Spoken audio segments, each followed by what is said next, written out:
primero preguntas, antes de empezar preguntas y después continuamos con la República. Hoy vamos a hablar de la República también. Y si nos da tiempo, el conservadurismo. Venga. Ayer estábamos hablando de los salarios y de las prestaciones que se dan a los empleados. Sí. Y por ejemplo, se les tiene que pagar un bono 14. ¿Y qué es lo que se paga de último? Un aguinaldo. Pero si yo no produzco el doble, ¿de dónde saco ese dinero? O sea, sí capitalizo. Lo descuentas del salario. ¿A cuenta de qué les tengo que pagar el doble? No, eso sale del salario, mire. Su salario, el patrón cuando contrata el salario no entra así, buenos 14 pensiones o cosas por el estilo. Vale a hora global. ¿Cuánto vale para mí este trabajador? Pues vale, el trabajador para mí vale 10.000 quetzales. Por ejemplo, ¿no? Esto lo valora, eso lo vale para mi trabajador. Si la ley le manda a pagar bonos 14, seguridad social, así, sí, pero otro se va a gastar todo el salario. Entonces, en vez de cobrar 10.000 quetzales de golpe, cobra 7.000 quetzales en la mano. Y los otros 3.000 se los da al Estado. Y cuantas más políticas sociales haga el gobierno, más va al salario del obrero. O sea que entre más, en teoría, entre más bonos se le da, menos se le paga. Menos se le paga en mano, se está pagando parte en mano y parte en bono. Piense que el salario lo fija el patrón con cada trabajador individual, cuánto le produce cada uno. Y hace la suma. Todo cambio que haya ilegal simplemente va al salario nominal, se lo restan de lo que lleva usted en la mano. Porque su salario no es solo el salario que lleva usted en la mano, es el salario más todos los gastos sociales que incurre el patrón con usted. Es así de fácil. Y a usted le da igual cobrar los 10.000, los 7.000 y 3.000. Al patrón le da igual también. Cuanto más gastos sociales le pongan, va a su piel, no a la de él. La gente piensa que se lo paga el patrón, se lo paga con su salario. Así de simple. Porque el argumento es cómo una persona desde fuera, sea una persona, sea una asamblea, sea un órgano deliberativo, sea un gobernante, pueden decidir si una persona está siendo dominada por otra. Porque de forma objetiva. Y yo digo que no. Y digo, sobre todo, partiendo del punto de vista que esas dos personas, por preferencia revelada, deciden estar juntas. Cualquiera de esas personas, por ejemplo, el marido y la esposa, el obrero y el patrón, si están juntos, es porque ninguno de los dos encontró nada mejor. Pero tal vez en las relaciones... De patrón y las relaciones de esposos, de novios. Yo siempre les pongo ejemplos de novios, discotecas y cosas por el estilo. ¿Por qué? Porque son relaciones praxeológicas. Cuando hay precio hablamos de relaciones catalácticas, eso supongo que se lo explicaron. Pero toda Mises, por ejemplo, creo que lo explica bien en la acción humana, toda acción humana es praxeológica, esto es, busca alcanzar un fin. Pero tal vez es muy fácil resolverlo en relaciones amorosas, ese tipo de cosas, pero tal vez cuando la relación de ciudadano-estado es más complicado. Porque si no es una relación de mutuo acuerdo, señorita Vicario, las relaciones de Estado no son voluntarias, son forzosas. Ustedes supongo que estudiaron a Oppenheimer. El viejo Franz Oppenheimer, en un libro que se llama El Estado, explica muy bien, mira, hay medios económicos y medios políticos. Medios económicos son aquellos que se basan en la fuerza, que una parte se impone sobre la otra por la fuerza de las armas. Literalmente, no hay Estado en la tierra, por muy republicano que sea, que no tenga un cuerpo armado. Llame como le llame milicia, llame como quiera, pero tiene un cuerpo armado para ejecutar la ley. Entonces, el Estado es siempre fuerza, no es una relación libre. Yo estoy hablando de relaciones, lo que dice Petit y sus colegas, es que una relación que yo veo desde fuera, que es de mutuo acuerdo, si no estarían juntos. ¿Cómo puede decir usted eso, que está dominada? Pero a mí me parece que tal vez la relación Estado-ciudadano no es tan dominada como uno cree, porque uno está de acuerdo, bueno, yo doy mis impuestos. Yo no estoy de acuerdo que me ponen impuestos. Bueno, yo sé, digamos... Según usted, entonces... Que mucha gente puede estar en desacuerdo, pero si alguien está de acuerdo con eso... Y, o sea, está la amenaza... Pero usted puede estar de acuerdo en montar su Estado, pero no puede obligarme a mí, lo que estoy diciendo. Si la gente estuviera de acuerdo con ese Estado, por ejemplo, los gitanos o los judíos que murieron en el nazismo estarían suicidándose. El gobierno es siempre un colectivo organizado, pequeño, que extrae rentas del resto y se impone por la fuerza, no por la voluntad. No. De hecho, el nombre en castellano se le llama impuesto, y ya el nombre lo dice, es impuesto, no es voluntario. No sé si me explico. Pero ¿cuál es su punto? A ver, porque dice que ¿cómo puede usted saber si la novia de Alan lo está dominando él o lo domina la novia de Alan? ¿Por cómo lo sabe? Es que pongamos, mire profesor, pero pongamos, si hay un modelo de dominación, supongamos de que el mercado es manipulado de forma arbitraria por un monopolio, pongamos. En Mercado Libre no hay monopolios. No sé quién les enseñó eso. En Mercado Libre, pero pongamos en los espacios donde no hay Mercado Entonces, Libre, como en Guatemala. Bien, entonces quien le gobierna es el Estado, no el mercado. El dominio, que es la trampa de Sanz, es la trampa del amigo Petit. Siempre habla mucho de las dominaciones privadas, pero nunca habla de las dominaciones estatales. Servicio militar obligatorio, pago de impuestos, trabajos forzosos, guerras, todo tipo de cosas. Y principios especiales, solo veo parte del cuento. Además tiene un cuento que me gusta mucho, habla de algunos trabajos del médico que se opone al enfermo y no sé qué más cosas así. Vamos a ver. Y el panadero puede abusar de sus clientes y matarlos de hambre. ¿Por qué? También podría. Es más importante la comida que la medicina. ¿Sí o no? ¿Estamos de acuerdo en eso o no? Es más importante la comida que la medicina. Entonces, ¿por qué no es más un opresor un panadero o un fabricante de pasteles que el médico? Porque el ejemplo que pone Petit siempre son médicos que cobran mucho a sus clientes o cosas así por el estilo. Pero si la oferta es limitada y... Ahora entramos. ¿Por qué no consideramos que un panadero o un pastelero abusa de nosotros? Porque hay muchos, hay competencia, efectivamente. Pero no es porque no sea más importante, es más importante probablemente el panadero que el médico. Solo que hay tantos panaderos, tanta competencia que no nos sentimos dominados. Ahora la pregunta, ¿por qué el médico sí? Porque el médico es un sector en muchos países del mundo monopolizado, con restricciones, barreras de entrada y licencias. De forma que no cualquiera puede ser médico. Y a pesar restringe artificialmente, por eso puede dominarse el médico. Pero Petit nunca ve la raíz estatista de esa dominación. Siempre piensa que es el médico que domina así porque sí. Y el monopolio, como usted habla muy bien, no hay monopolio sin Estado. Los monopolios en Mercado Libre no existen. Solo existen cuando el Estado da una licencia, un privilegio o interviene en un sector. De mil formas distintas. Supongo que eso lo explicarían en la carrera. O les dijeron que hay fallos del mercado. Que a veces a corto plazo se puede dar un monopolio natural. Normal. Por ejemplo, Kellogg's. O Windows desde el principio, no sé. Usted sabe quién era el señor Kellogg, ¿no? Era una especie de dietista así de nutrición, que se dedicaba así, tenía una cocina y freía trigo y freía todo tipo de cosas. Estaba todo el día inventando comidas nuevas. Quería crear una nutrición sana, estaba todo el día inventando alimentos y cosas por el estilo. Bueno, inventó estos cereales, lo que comen ahora, ¿no? Crispy, los inventó él. Y los inventó él y no son tan fáciles de hacer, según parece. De tal forma que solo los hacía él. Bueno, pues lo acusaron de monopolista. ¿Les parece un monopolio ese? No. Pues no es un monopolio, claro que no es un monopolio. Si los inventó él, ¿cómo no va a ser un monopolio? Los demás tienen derecho a copiarlo, pero si no fueron capaces de copiarlo, no es culpa de él. ¿Me explico?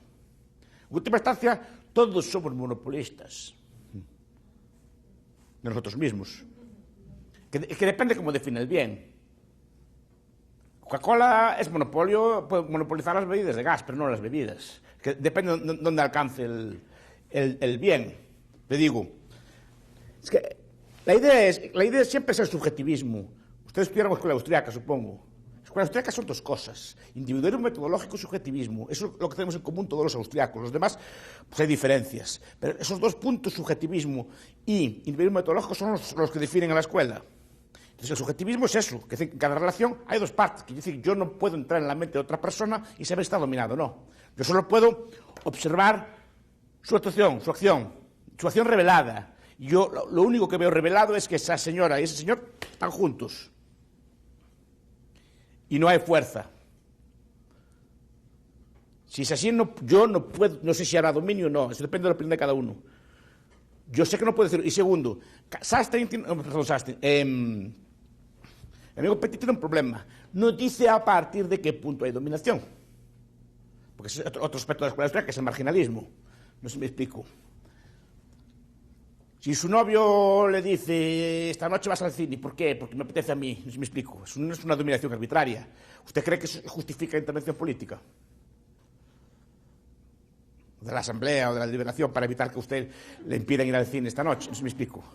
A lo mejor su novio se encapricha, no sé si me explico. O su novia le dice, vas a buscarme esta tarde al cine, no sé si me explico. Vas a buscar, vas a ir de compras, cosas que tengo visto muchas veces, ¿sí o no? Bien, la pregunta es, ¿a partir de qué punto hay dominación.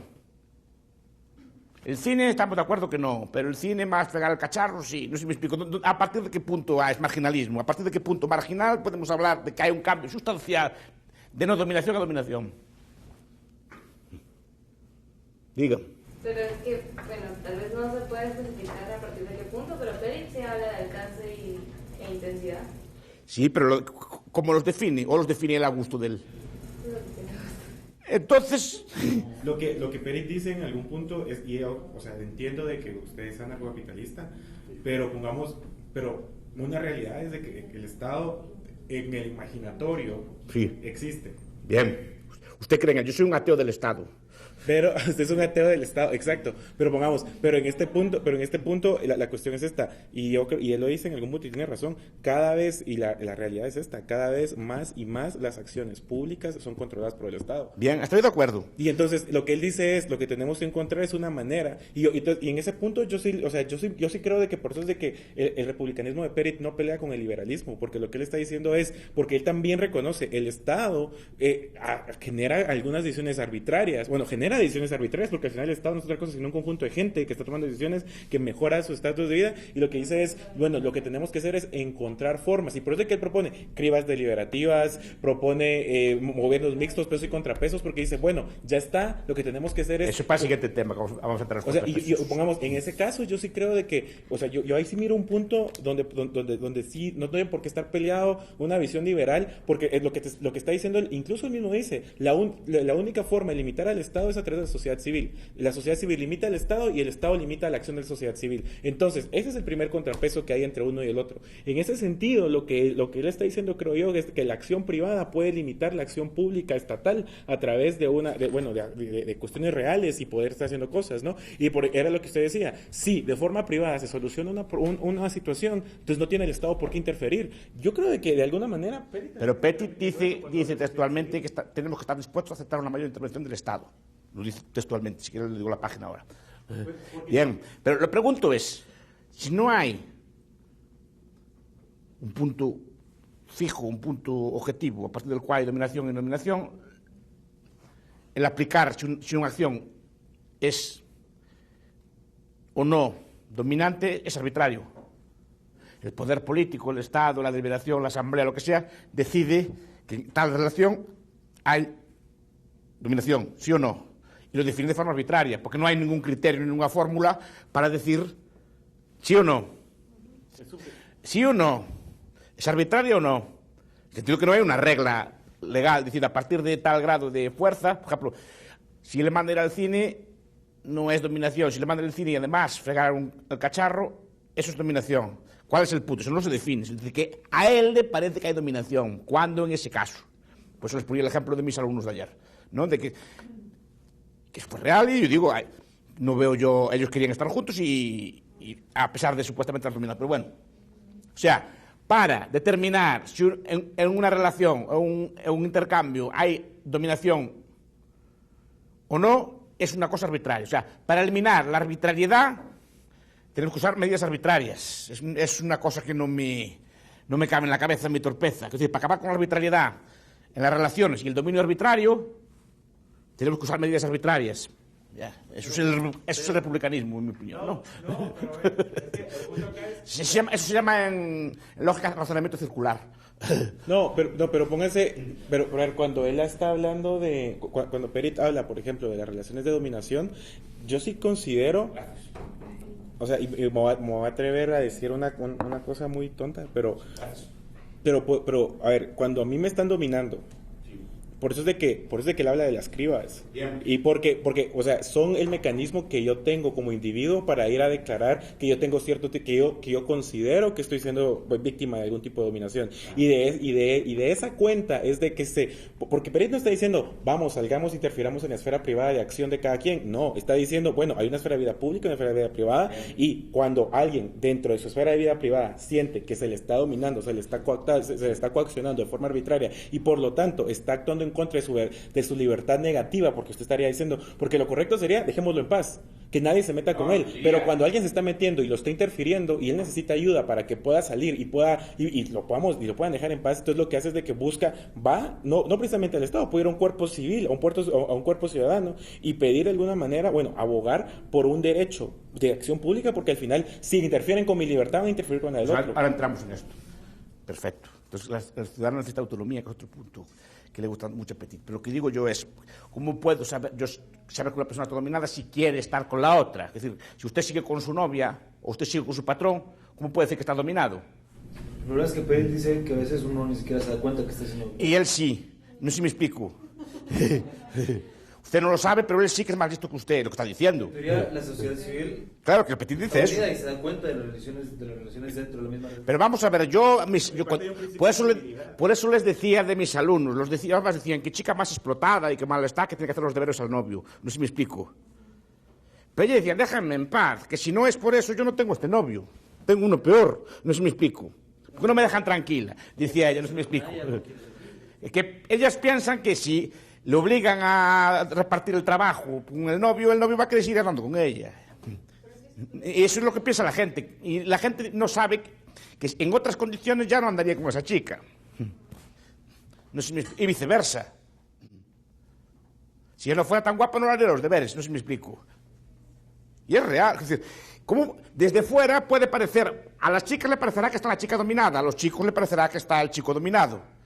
Que con lo guapo que es porque tiene que andar con aquella cosa, no sé si me explico, ¿no? Aquella cosa tan poco atractiva, es una forma de hablar, no quiero decir eso. Entonces, ¿se me entiende? ¿Qué? Es decir, que los dos piensan que están dominados los dos, pero ¿cuál está dominado? Ok, pero bajo ese ejemplo, los dos tienen las reglas claras y las reglas no cambian. ¿Qué pasa si, existe un contrato y al final una de las dos partes cambia las reglas y el otro se ve afectado y no puede denunciarlo? El ejemplo era el que poníamos ayer de las clases, pero no solamente pasa con las clases, también pasa con los trabajadores. Ok, este es el sueldo, no sé qué, ok, en teoría está bien, pero ¿qué sucede si a la mera hora, al momento de ejecutar el contrato cambia y resulta de que los medios que existen son también manipulados arbitrariamente? Eso sí es un tipo de dominación y es agresivo. Lo que pasa, no es agresivo en un sentido de agarro un palo y te pego, pero sí es agresivo en el sentido de te estoy cambiando las reglas. En ese sentido, por eso es de que generamos un cuerpo ciudadano donde, y yo sí creo eso, pues de que, eso es lo que limita ese tipo de acción arbitraria. En España creo que hay solo uno o dos restaurantes de 3 estrellas Michelin. Uno es el XO, se llama así XO, ¿no? No tiene un nombre así como XO o algo así. Bien, si el restaurante le cobran a usted 2.000 quetzales por comer y come lo que quiere el cocinero. No sé si me explico. Come lo que quiere el cocinero, no hay carta. Lo que se le ocurra a él esa mañana come usted. No sé si aquí los hay, también le llaman restaurantes de degustación. Pero ahí la regla está clara. Bueno, está clara. Y llega usted allí, paga 2.000 quetzales y le ponen todo lo que usted odia. No sé si me explico. ¿Tiene derecho a quejarse? Yo digo que no. No. No sé si me explico. No. Nadie le manda al restaurante porque al lado hay restaurantes a la carta, que puede pedir lo que quiera. Son cocineros de esos de autor muy famosos y cocinan como el bullí y otras cosas así, que a lo mejor le sirven gas, literalmente, un globo. O sea, inflan un globo allí con un aroma y lo pinchan. Y eso es aroma de especie y cobran. Es así. Es lo que se le ocurre al cocinero esa mañana. Y hay colas allí para entrar, la cita es para 2 años, por lo menos. Pero come, aparte de pagar una fortuna, come lo que le da la gana al cocinero. Y es la regla así, porque está creativo el cocinero, se lleva al mercado y coge cosas y las mezcla. Y hace cosas allí. ¿Qué? Exquisitas o no exquisitas, depende del gusto suyo. Yo no sé, que si usted paga 200 euros, 2.000 quetzales por comer y a lo mejor no le gusta nada de lo que le ponen allí. Puede quejarse, yo digo no. Bien, porque usted acató al entrar la norma del restaurante, ¿sí o no? Acató la norma del restaurante. Pero los dos sabían que existe la posibilidad. Ahí no le están cambiando No, puede poner literalmente lo que quiera. Sí, pero yo estoy aceptando que me pongan lo que yo quiera. Bien. ¿Qué pasa si ven y me dan un restaurante? A ver, dígame usted. Si me pasan una carta, yo digo, bueno, quiero el número 1. Y a la hora de la hora no me... Es un restaurante normal. Y no me reciben. Ahí no. No, por eso. Pero supongamos de que fuera un restaurante normal. Bien. Y de que me digo número 1 y no me sirven el número 1. Ahí está la cuestión. Tal como están pensadas las leyes a día de hoy. Ya es un debate de teoría del consumo. Yo soy defensor del caveat emptor. ¿Conocen el concepto?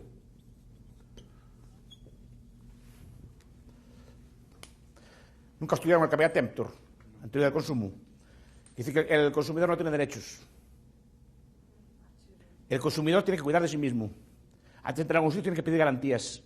No esperar que le den garantías, pedir garantías. O sea, reclamar, por ejemplo, decir, vamos a ver, ¿esta universidad hay profesores arbitrarios o no? No sé si me explico. Es decir, pero ustedes cuando preguntan, cuando entran a la universidad, según el principio de que vea templo, que no es el principio que rige ahora, era un principio romano que a mí me gusta mucho, pero debería regir, usted antes de entrar en la universidad, si se matricula aquí, el problema es suyo si no se entera, pero su deber es enterarse de cómo son las reglas aquí. Y si hay profesores arbitrarios o no. Y si tiene usted mecanismos así de reclamación o no. Si ustedes a un profesor la suspenden así, ¿qué le hacen? ¿Cuáles son los mecanismos? ¿Los conocen? Quiere hablar a la facultad. Hay que hablar al decano, al director, o quien sea. Y supongo que tienen procedimiento, pues es a lo que me refiero. Lo primero que tiene que hacer antes de matricularse o comprar cualquier cosa es enterarse. Caveat emptor, el consumidor tiene que cuidar de sí mismo. Es el viejo principio del derecho. Yo di una conferencia, tengo grabado un vídeo hablando sobre este tema. Tendría que escribir algo sobre este tema. Pero bien, yo lo que digo es el subjetivismo. Usted, es decir, en una relación laboral yo no puedo decir que hay explotación, como les dije ayer. Pues toda una relación humana, si es libre y es voluntaria y las dos partes siguen juntas, yo entiendo que hay acuerdo. Yo no puedo decir nada de esa relación, no puedo meterme en el medio. No sé si me explico. Que no soy quién. Profesor, pero es que usted está asumiendo que las dos partes son honestas y que las dos partes son buenas. Y hay que ser un poquito joviciano. La gente no es así. Ya lo sé. La gente engaña. Pero entonces, ¿por qué está con esa persona? Pero es que ese es el punto. Si usted está manipulado, si le mienten y está manipulado, no se da cuenta. Y eso es culpa de él. Pero aún así, si miente y está manipulado, aún más daño le hará. Pues tendrá que desmanipularlo, pero no meterse en el medio. Y además, ¿quién es usted para manipularlo? Es decir, usted, en el caso de la relación que yo les planteé de mis alumnos, ¿qué haría usted? De la relación de mis alumnos, que fue real, ¿qué haría usted? Bueno, pero ahí ella sabe, pero pues, según la lógica que usted presenta, ella está consciente que ella está fea y de que no tiene otra opción. Entonces, bueno, y él también. Entonces, ¿usted se metería en el medio? No, está. Para apetito habría dominación. Pero ¿qué haría usted en el caso que dijo Isabel? Se metería, o sea, usted diría, bueno, por una cuestión lógica, porque al final usted es parte de una institución en donde usted también va a ser afectado, porque usted no es arbitrario, pero el otro profesor sí, que le está cambiando las notas, usted se metería por una cuestión de ética. Yo no me metería, porque es una organización privada, las organizaciones privadas tienen derecho a tener sus reglas, las que quieran. En Inglaterra cuentan los libros que había prostíbulos que las azotaban a ustedes. No sé si me explico, de sadomasoquismo. Entonces llegaban ustedes allí, ¿qué? Y les daban, no sé si iban a hablar de esto. Entonces les daban con un látigo, no sé si me explico, una dominatrix de estas, no sé si me explico. Para usted sería ilegítimo y dominante, no sé si me explico, ¿no? Es consentido, bien, vale. Es que no le están manipulando ni le están mintiendo. Entonces no es el hecho de la dominación, es que la dominatrix domina y le pega latigazos al que quiere su servicio, no sé si me explico. ¿Sí o no? Ahí está. Le están mintiendo. El punto es que no le están mintiendo ni lo están manipulando. Y el otro, como que no sé si le miento o no. Yo solo que sé que para Petit, él vería allí una relación de dominación con una persona ata a otra con una cuerda y le da con un látigo. Entonces tendría que meterse en el medio. Estos dos chicos consentían ambos en esa relación supuestamente desigual. Entonces yo digo, yo desde fuera solo puedo ver que ambos consienten, no tengo que meterme en el medio. Yo no sé qué pasa ahí. Nada más. Si está engañado o no, no lo sé. También para mí está engañado Petit y no me meto allí en su vida. Yo sí creo de que, o sea, su punto es claro y lo entiendo y tiene mucha lógica, es muy racional, pero la cuestión es esta, en el mundo la gente, no toda la gente es honesta, no toda la gente, o sea, la gente manipula y el problema es de que hay gente que se está haciendo manipular y si yo estoy viendo que lo están manipulando y es que así es como Perit dice, si hoy, a ver, él lo manipula a él. Bien, ahora yo le hago otra pregunta. Suponga que el motivo... Yo conozco a su novio o su esposa. Suponga que yo la miro, voy allá al chupadero por la noche y la miro tirada en el sofá con otro. ¿Haría yo bien en decírselo a usted o no? Depende. ¿Qué? No, yo digo ¿haría yo bien en meterme en sus cosas o no? Si hubiera su esposa y usted... Yo creo, yo no le diría nada, no se me explica. Es que no eres quién para meterte en esa relación. Ahí está. Una cosa es lo moral y otra cosa es lo penal. Hay muchas conductas que me pueden desagradar moralmente, pero no entiendo que no deban ser castigadas penalmente. ¿De acuerdo? Pero, profesor, dejando de lado, a ver, es que la lógica es esta. Entonces, sí, agente 1 está abusando de agente 2 y agente 2 está manipulado y le está mintiendo y no lo Pero sabe, eso- el punto es este, yo me meto y me meto bajo esta lógica, porque en el momento en el que agente 3 quiera venir a mí y manipularme a mí, yo no quisiera que me estuvieran manipulando. Es un principio de civilidad, es un La principio pregunta de es la si- reciprocidad. la pregunta Nos es cuidamos la los siguiente. unos a Usted otros. considera que esas personas están manipuladas. Yo considero, por ejemplo, que usted está manipulado por Petit. Yo, por Cox o por Edu o por quien sea. Yo entiendo que está usted manipulado. Yo entiendo, y ay, no me está diciendo de las cosas todas de Petit, que es una cosa falsa y mentirosa. Usted no se considera manipulado. ¿Usted considera que el manipulado soy yo o que tiene la razón usted? ¿Sí o no? No, yo creo que los tenemos puntos distintos, pero Bien, que podemos pero discutir. yo considero que este libro que es veneno y lo manipula y le engañó y cosas. Y me sé que yo lo considero. Y es el problema que hablaremos después cuando hablemos del conservadurismo. El problema es que el conservador, en unas cosas lo defiende, en otras no. Piensa que su moral es la correcta, que pasa a todo el mundo. Que está poseyendo la razón, y esto es lo mismo. Yo os imaginen que odio a Petit, que lo veo a usted leyendo a Petit y está manipulado. Y como está manipulado, pues voy a hacer que no lo manipulen y le voy a prohibir leer a Petit. A usted no le parecería bien, a mí tampoco. A un liberal no le parecería bien, pero a un republicano debería parecerle bien. Bueno, pero eso yo sé, como humanidad, o sea, la gente se ha equivocado innumerables veces, pero no por eso, pero o sea, si se han prohibido Bien, libros, y el problema y si se prohíben ciertos programas para ciertos Bien, el niños. problema es cómo sabe usted que está manipulado él y no usted. Y porque su criterio es el que vale para decidir si está manipulado o no. Pero profesor, pero las instituciones, pero a ver, las instituciones y las provisiones y todo esto, yo creo de que al final son parte de una evolución y que va sobreviviendo lo que nos vamos dando cuenta como humanos de que sirve más. Por eso es de que no dejamos que los niños miren pornografía. O sea, me explico, por eso es de que nosotros, o sea, como sociedades occidentales, de verdad limitamos la libertad en algunas puertas y en algunas cosas y lo hacemos para mejorar. El problema es quién lo debe limitar. Nosotros sí censuramos. Usted está diciendo... O sea, depende, es que la censura también que son temas complejos. El problema es quién debe hacerlo, si los padres o el Estado, que es cosa muy distinta. Bueno, pero los padres pueden hacerlo. En este caso, Porque gracias también, a que el Estado por ejemplo, les da... la definición de pornografía que usa usted no es la misma igual que uso yo. No sé si me explico. Y las culturas también difieren en lo que llaman pornografía. Un cuadro desnudo de un pintor fue considerado pornografía. En muchos países lo queman. No sé si me explico. Eso es, ¿dónde empezamos a definir las cosas? Entonces, yo creo que como no hay un criterio objetivo, mejor dejarlo a los padres que decidan lo que es pornografía y lo que no es pornografía. Ok, pero pongamos en este caso, la idea de los padres tienen la capacidad, tienen la competencia de hacer ciertas censuras públicamente, gracias a que, y esto sí le va a sonar muy mal, pero el Estado de alguna forma les inhibe el derecho de Es poder que yo no hacerlo. creo, y es otro aspecto que vamos a hablar ahora, que el Estado sea el que dé los derechos. Los derechos son previos. Y ahora vamos a hablar de esto. Entonces, los derechos no son un regalo del Estado, sino que son preexistentes al Estado.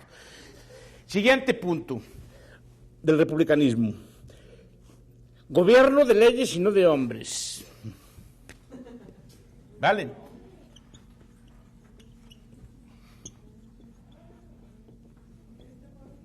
Si te gobierna una ley, es cierto que, o sea, Ellos dicen que la ley no te puede ser... gobernar la ley. O sea, si Ellos tú lo que eres no- el que le da el poder a la ley, eso no te puede gobernar. Ahí está. El republicano, para eliminar la arbitrariedad, quiere un gobierno de leyes y no de hombres, ¿sí o no? Bien, eso lo saben todos, ¿no? ¿En qué consiste? Yo digo que eso es ficticio, porque las leyes y los hombres no existen. Primero, las leyes las crean hombres, las elaboran hombres y las ejecutan hombres. Pero no es que la ley gobierne. La ley no gobierna nada porque la ley no existe.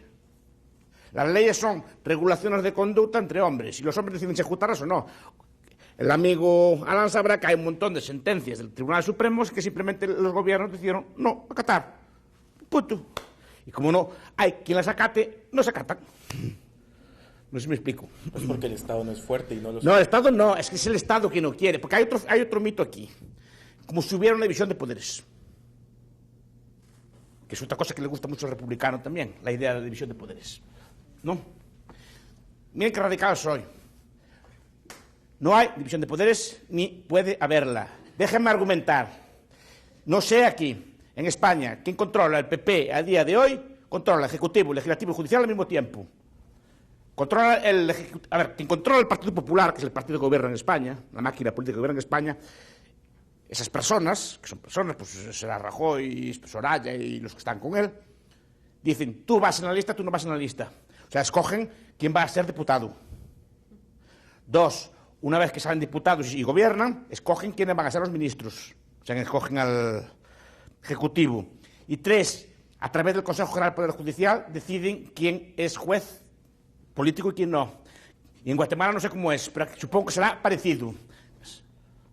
Y creo que en todo el mundo es así. El Tribunal Supremo americano lo nombra Obama. Cuidado, ya es que lo nombra vitaliciamente, sí. Pero saben ustedes que Roosevelt, cuando no le daba la suma para aprobar las leyes, hizo una cosa. Pasó de 5 jueces a 7. Y nombró 2 él. No sé si me explico. Porque sí que lo puede cambiar él. No sé si me explico. A ver, una de las grandes trampas de la política moderna es la idea del juez funcionario. Funcionario. El propio juez trabajando para el Estado. En el momento que el juez trabaja para el gobierno, como el gobierno, ya no hay división de poderes, porque a ese juez se le puede ascender o descender, se le puede mover.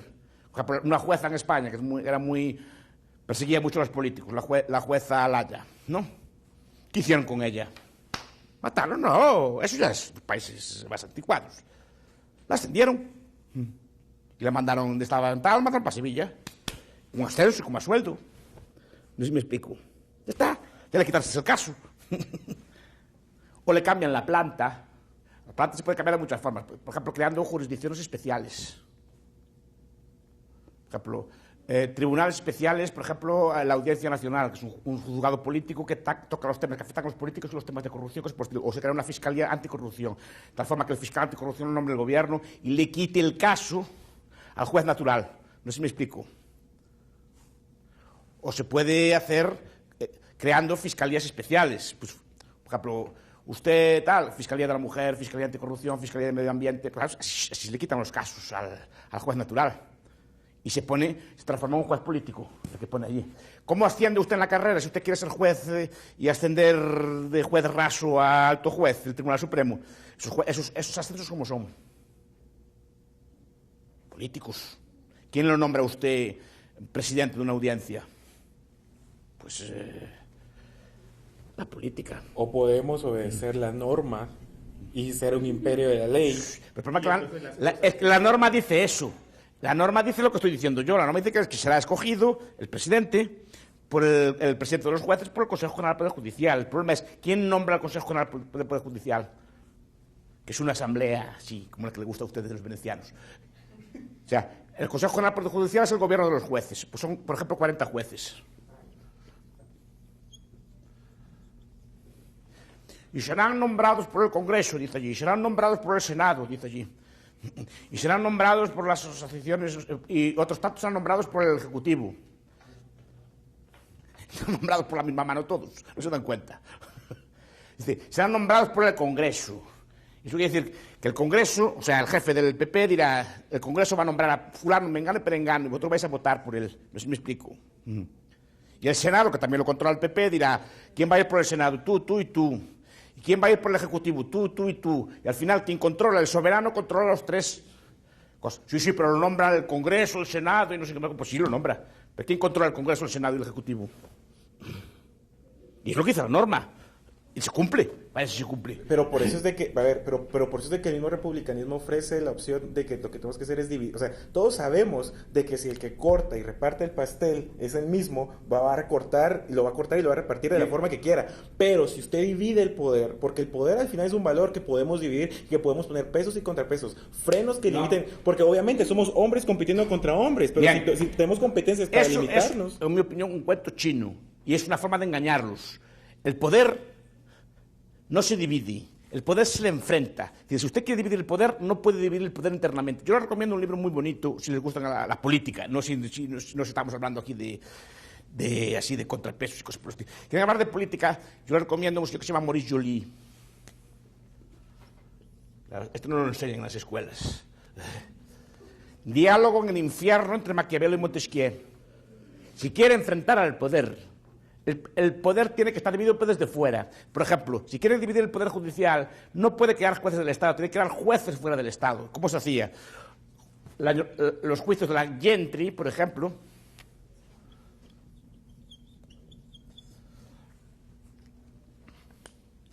Allí tenían los nobles británicos. En Inglaterra hasta el siglo XIX la justicia la prestaban los nobles, fuera del Estado.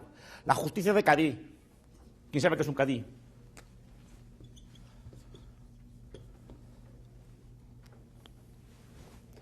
Un cadí es un juez musulmán, o era un juez musulmán. Era un juez privado. No es privado, era religioso. Bien, pero el cadí es un juez religioso, fuera del Estado. Y obligaba incluso, pero no dependía del Estado. Era un juez que dependía de la religión, no del califa. Era un hombre santo. Y por tanto tomaba decisiones de acuerdo con su santidad y fuera del Estado. El poder se le enfrenta con familias, el poder se le enfrenta con sindicatos, el poder se le enfrenta con poderes fuera del Estado, con poderes locales fuertes. Eso es lo que enfrenta el Estado, pero no que digamos una constitución con pesos y contrapesos, cosas por el estilo que divide. Al final hay un soberano. Lo explica muy bien Carl Smith en el concepto de los políticos. Soberano es el que decide en el estado de excepción. Siempre hay un soberano, siempre hay en última instancia alguien que pueda, si es necesario, aniquilar a los demás poderes. Estados Unidos, con todos los poderes, pesos y contrapesos, el poder a día de hoy está en manos del Ejecutivo, está en manos del presidente. Pero ahí está el punto, profesor. Por eso hasta el punto de que virtualmente incumple todas las sentencias y normas que dicen que, por ejemplo, para emprender guerras fuera hay que pedirle permiso al Congreso. Todas las guerras que llevamos Estados Unidos fuera, ninguna le pidió permiso al Congreso y no le pasó nada a Obama ni a Bush. Pero ahí está la cosa. ¿Pero sabe por qué? Porque lo que es que, pero ahí usted le está dando la razón al republicanismo de Perit, porque lo que dice es, a ver, lo único que puede limitar al Estado es la sociedad civil, es ajena al Estado, es anterior al Estado y define la dirección bien, que va a tener pues el si Estado. Dice eso, sí, la sociedad si dice civil... eso, estoy de acuerdo con él, pero el mecanismo que es bueno no es el que dice él, porque él habla de muchos pesitos, contrapesitos y cositas así. Cuando él habla, no, porque lo que Perit dice es, esto es bueno para poder tener más claro de dónde vienen las decisiones, porque al final los que definen, los que limitan y los que de alguna manera coaccionan, como usted dice, el poder es la sociedad civil, porque no es lo bien. mismo el gobierno y la sociedad pero civil. Ese argumento no es el que leo yo en este libro. Él lo dice. ¿Qué? Lo de la sociedad feliz. Sí, pero al final, la teoría del Petit es una teoría de la República, de cómo tiene que estar organizado el Estado, no la sociedad civil. Yo sé que el poder lo confronta desde fuera, pero quiere ciudadanos vigilantes, por ejemplo, también lo dice allí, frente al Estado. Pero frente al Estado, no instituciones fuera del Estado. Pues que él dice que el diseño institucional del Estado es condición necesaria, pero no suficiente para el pueblo. Ah, claro, también estoy de acuerdo. Pero yo lo que critico es su idea de las leyes y no de los hombres. No hay leyes sin hombres. Bueno, pero una vez instituida una ley no se le puede violar. ¿Cuántas leyes conocen que se violan en la República de Guatemala? ¿Cuántas conozco yo en España? ¿Sí o no? Depende de la calidad del ciudadano. Y entonces, no depende de la calidad del ciudadano, no. Depende de la calidad de que el gobierno simplemente hay leyes que no acata. Eso se llama implementación. Mire. Yo sé que si haya también un castigo, ¿no? Porque si yo sé que tengo certeza de que no me van a castigar por incumplir una ley, yo no voy a cumplir la ley. Ahí está. Y usted sabe que unas leyes se mandan a cumplir y otras no. Y todos lo sabemos. Que algunas leyes no pasa nada si se incumplen, que otras sí. Y eso depende de que el poder político... No depende de la ley, depende de que el político o la gente... Como es una persona, decide él cuáles leyes son importantes y cuáles no. Usa el arbitrio. No es la ley gobierna sola. Una ley se puede violar de muchas formas distintas. Se puede violar en el reglamento. Se puede violar, por ejemplo, haciendo un reglamento contrario a la ley. Eso es decía un viejo cacique español. Decía, ustedes sacan la ley, déjenme a mí el reglamento. Lo importante de una ley es el reglamento, no la ley. Se puede hacer aprobando una ley y no dándole fondos. Lo que pasa aquí en Guate es que interpretan la ley, o sea, como la ley a veces deja pedazos vacíos, la gente entonces ahí se cuela para no cumplir. Claro. ¿Qué es lo que está pasando? Yo, por ejemplo, una ley, yo le puedo hacer una ley que todos los años hacen leyes allí contra el maltrato de los animales, el maltrato de no sé qué, bueno, pues simplemente no se le dan fondos y ya está. O simplemente no se manda al inspector y ya está, aunque la ley está allí. ¿Y quién decide si se manda al inspector o no? Usted... Por ejemplo, en mi país hay muchas cosas que son ilegales en la construcción y pasa el inspector por ahí delante, pero el inspector algunas cosas le parecen importantes y otras no. No cumple la ley. Él decide cuál parte de la ley es importante y cuál no.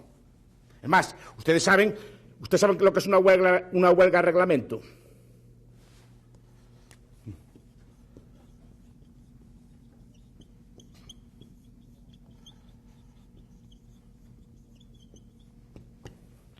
Huelgas a reglamento se hace, por ejemplo, en los aeropuertos. Simplemente aplican la ley. Toda la ley. No sé si me explico. Toda. Entonces la abren maleta por maleta, con mucha parsimonia. Es fastidiar, es una huelga. Una huelga legal. No sé si me explico. Dicen lo que dice la norma y la aplican. La aplican la norma con todos los puntos de la norma. No sé si me explico. No se saltan nada. Y así paralizan los aeropuertos. Igual con los profesores, si yo aplico la norma de la universidad, no hay clase. Bien, y todos sabemos que es así, pero todos sabemos entonces que las leyes se aplican según el criterio de los humanos, no hay unas leyes que se cumplan solas. Estamos de acuerdo. Las leyes necesitan de medios, de inspectores y gente así, que las cumpla. ¿Qué más tenemos aquí? Pero profesor, ¿usted no cree que, a ver, yo entiendo lo que usted está diciendo, pero cada vez que usted argumenta en contra de por ejemplo, del sistema republicano, siempre dice, bueno, pero en el mercado libre esto no pasa, pero ese mercado libre que usted habla es tan ideal como la república que está en ese libro. O sea, usted mismo lo acaba de aceptar. Los dos trabajamos con subóptimos. La realidad Bien, pero entonces, el camino teórico, filosófico a seguir, ¿cuál es? ¿Seguir el del mercado o seguir el del Estado? Es que no tienen por qué. Es que es falacia del nirvana, que se llama así. O comparamos mercado ideal con Estado ideal, comparamos el mercado ideal con la república ideal, comparamos república real con mercado real. Pero no vale decir, compara la república ideal con el mercado real, lo que está haciendo usted. ¿Por qué no? Usted compara una república ideal muy bonita, llena de contrapesos y cosas por el estilo, con el mercado real. Yo digo, o compara mercado real con república real, o república ideal con mercado ideal. Yo estoy comparando república ideal con mercado ideal. Creo que es lo justo, ¿no? Bien, ¿qué más cosas tenemos? Tenemos en el libro de Petit. Tenemos una cosa que se llama la autonomía. Cuando, o sea, si dicen que está hablando de la república ideal, cuando nos menciona el ejemplo de los hombres y las leyes, nos pone ejemplos reales de cuando no se cumplen las leyes. No ideales. No, porque es que lo que digo es, en una situación ideal, la decisión sería tomada por personas igual, porque no hay reglas. O sea, es decir, las leyes no se ejecutan solos, necesitan de personas. Y las personas cada una tienen sus gustos, criterios, habilidades, capacidades, etc. Y sé que es imposible que una ley se cumpla igual que por el papel, porque la ley no se cumple sola, la ley necesita de personas al cumplirla. Lo que estoy diciendo es que nunca hay gobierno de leyes, siempre es gobierno de personas. Porque incluso la ley más ley puede ser interpretada de muchas formas distintas. Y los juristas lo saben, no es la ley se hará tal cosa, pues depende de cómo interprete el juez o el actor la ley, será una tal cosa, todo se puede ser interpretado, si no, no habría abogados, si todo fuera tan claro, lo haría un ordenador todo, ¿verdad? ¿No habría nada? No habría abogados, los juicios serían por ordenador, mete los datos y ya saca la sentencia, y ya está, ¿o no? De hecho, el método judicial a mí me gusta, porque es un método de confrontación de unos con otros. Bien. Otro punto, la autonomía, si no tiene más que seguir con esto. ¿Estoy siguiendo más o menos lo que está diciendo Petit o no? ¿Estoy explicando lo que dice Petit o no? Otra cosa que no estoy de acuerdo con él, pero yo creo que estoy siguiendo los puntos principales de él o no. Bien.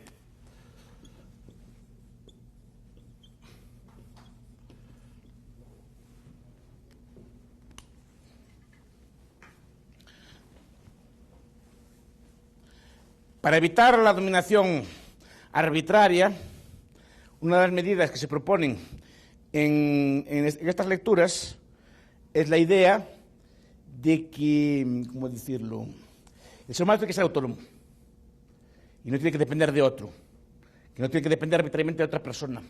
Entonces, ¿qué propone Petit? Por ejemplo, instituciones como la renta básica de ciudadanía. ¿Oyeron hablar de ella? Pues una propuesta muy republicana. Los republicanos, sobre todo Van Parex, defienden mucho la idea de rentas o de... A lo mejor Petit no tanto, pero otros republicanos como Van Parex dicen, para evitar eso, ¿qué hacemos? Mira, que el Estado le dé a cada ciudadano una renta básica. ¿Conocen el concepto de renta básica? Existe un ingreso que le da el Estado a la persona si quiere trabajar o no. O sea, no importa si tú trabajas o no, te da tu renta básica. Es como el Estado te paga por eso. Se llama incondicionado.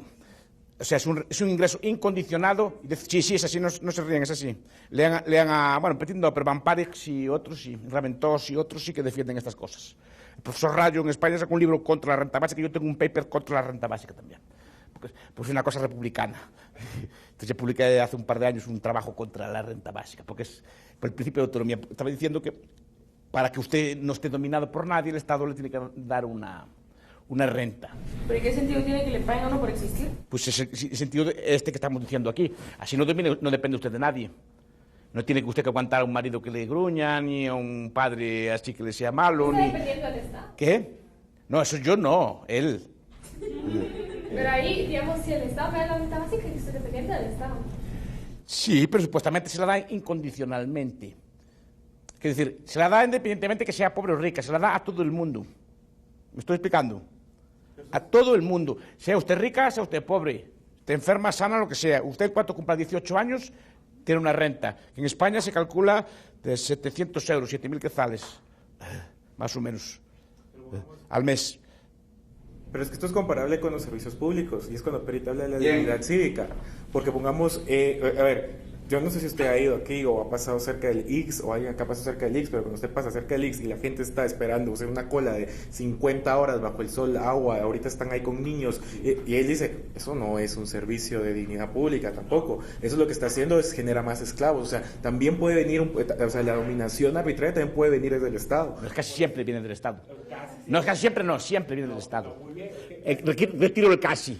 Es que, no, y entonces el punto es de que por eso es de que, a ver, es que yo sí creo de que para mí la genialidad del libro, o sea, o de la idea, es la idea de la sociedad civil. Porque mire, seamos honestos, la acción política, pública, individual, es inútil. Tiene que ser organizada y tiene que ser colectiva. La acción política de Petri, si yo lo leí bien, igual lo entendí mal, consiste en que la sociedad civil se organice para presionar al Estado y vigilar al Estado para que se porte bien. No es la sociedad civil que defiendo yo que se organiza ella misma para hacer las cosas ella misma, sino que ella misma se organiza, vigila, comités de vigilancia, jurados ciudadanos, todo tipo de cosas así, que palabras que inventan los republicanos para estas cosas, se juntan para vigilar al Estado y para influir en el Estado si se porta mal. Pero el actor principal es el Estado. La sociedad civil lo que quiere es influir en el Estado para que se porte bien. Yo digo, la sociedad civil debe circunscribirse a sí misma. ¿Queremos ayudar a los pobres? Nos juntamos nosotros todos aquí, que somos muy republicanos, y le damos ponemos cada uno 100 quetzales y alimentamos a 500 pobres, por ejemplo. Eso es la sociedad civil. Lo que haría la sociedad civil de Petri, si no equivoco mal, es juntar a los 50, hacer una manifestación o protestar ante el gobierno para que el Estado le dé el dinero al pobre. ¿Me explico? ¿A qué es distinto? No precisamente, o sea, es decir, sí existen métodos del eterno vigilante, o sea, la libertad... ¿Pero vigilante de quién? No, o sea, de la libertad, o sea, lo que está cuidando es la libertad ante el Estado. Pero están vigilando y presionando y siendo activos es al respecto del Estado, no respecto de sí mismo. No sé si me estoy explicando bien. No, o sea, sí, vamos a ver, pero es que la definición de sociedad civil acá quiere un Estado fuerte, más no por eso grande. O sea, un Estado fuerte. Bueno, eso de grande, Petit aquí lo dice bien claro, creo que dice que quiere un Estado grande. En el lenguaje antes introducido, los republicanos serán menos escépticos ante la posibilidad de intervención estatal y serán más radicales en los males sociales que el Estado está obligado a remediar. Viene a decir que queremos una mayor intervención del Estado. O estamos dispuestos a aceptar una mayor intervención del Estado. Menor escepticismo frente al Estado. Es decir, aquí dice que le gusta. Menor escepticismo no quiere decir mayor, o sea, no quiere decir está dispuesto a aceptar. Ahora vamos a entrar en eso. Es el siguiente punto. Lo repito, ¿qué pasa con una idea de renta básica? ¿Están a favor o en contra? Yo en contra. ¿Y por qué? Bueno, la gente improductiva. O sea, que el Estado lo está estimulando a que, ¿saben que mejor ni trabaja porque yo lo voy a mantener? Entonces, en un punto eso va a quebrar, porque entonces, ¿quién está pagándole al Estado? Porque el Estado no... El Estado no tiene medios. Primer punto, el Estado no tiene medio ninguno. El Estado es un parásito de lo que produce la sociedad civil. Hasta ahí estamos de acuerdo. Es decir, el Estado, la sociedad, usted y yo, producen riqueza. El Estado chupa por la fuerza parte de esa riqueza. Pues bien, yo veo la Constitución de Guatemala, veo la Constitución de muchos países, tiene muchos derechos y tal, pero ¿por qué no se cumplen? Porque para que un derecho pueda cumplirse, tiene que tener los medios que cumplirlo, si no es papel mojado. Y para poder usted tener sanidad, educación en cualquier país del mundo, tiene primero que la sociedad producir la riqueza suficiente como para hacer eso. Una sociedad pobre da un Estado pobre. La sociedad pobre, que no tiene medios, una sociedad pues del Congo, de por ahí, el Estado tendrá medios. Carece. ¿Por qué no tiene la sociedad? Porque ¿de dónde saca el dinero el Estado? de su sociedad. Si su sociedad es pobre, el Estado va a ser pobre necesariamente. Y si una sociedad es rica, es mejor un 10% de una cosa grande que el 50% de una pequeña. ¿Quién tiene más para gastar? ¿Qué Estado tiene más para gastar de los dos? Este. Porque lo importa en última instancia para un Estado es la riqueza de la sociedad. Bueno, si la sociedad no genera medios, el Estado no tiene medios con que pagar la renta básica.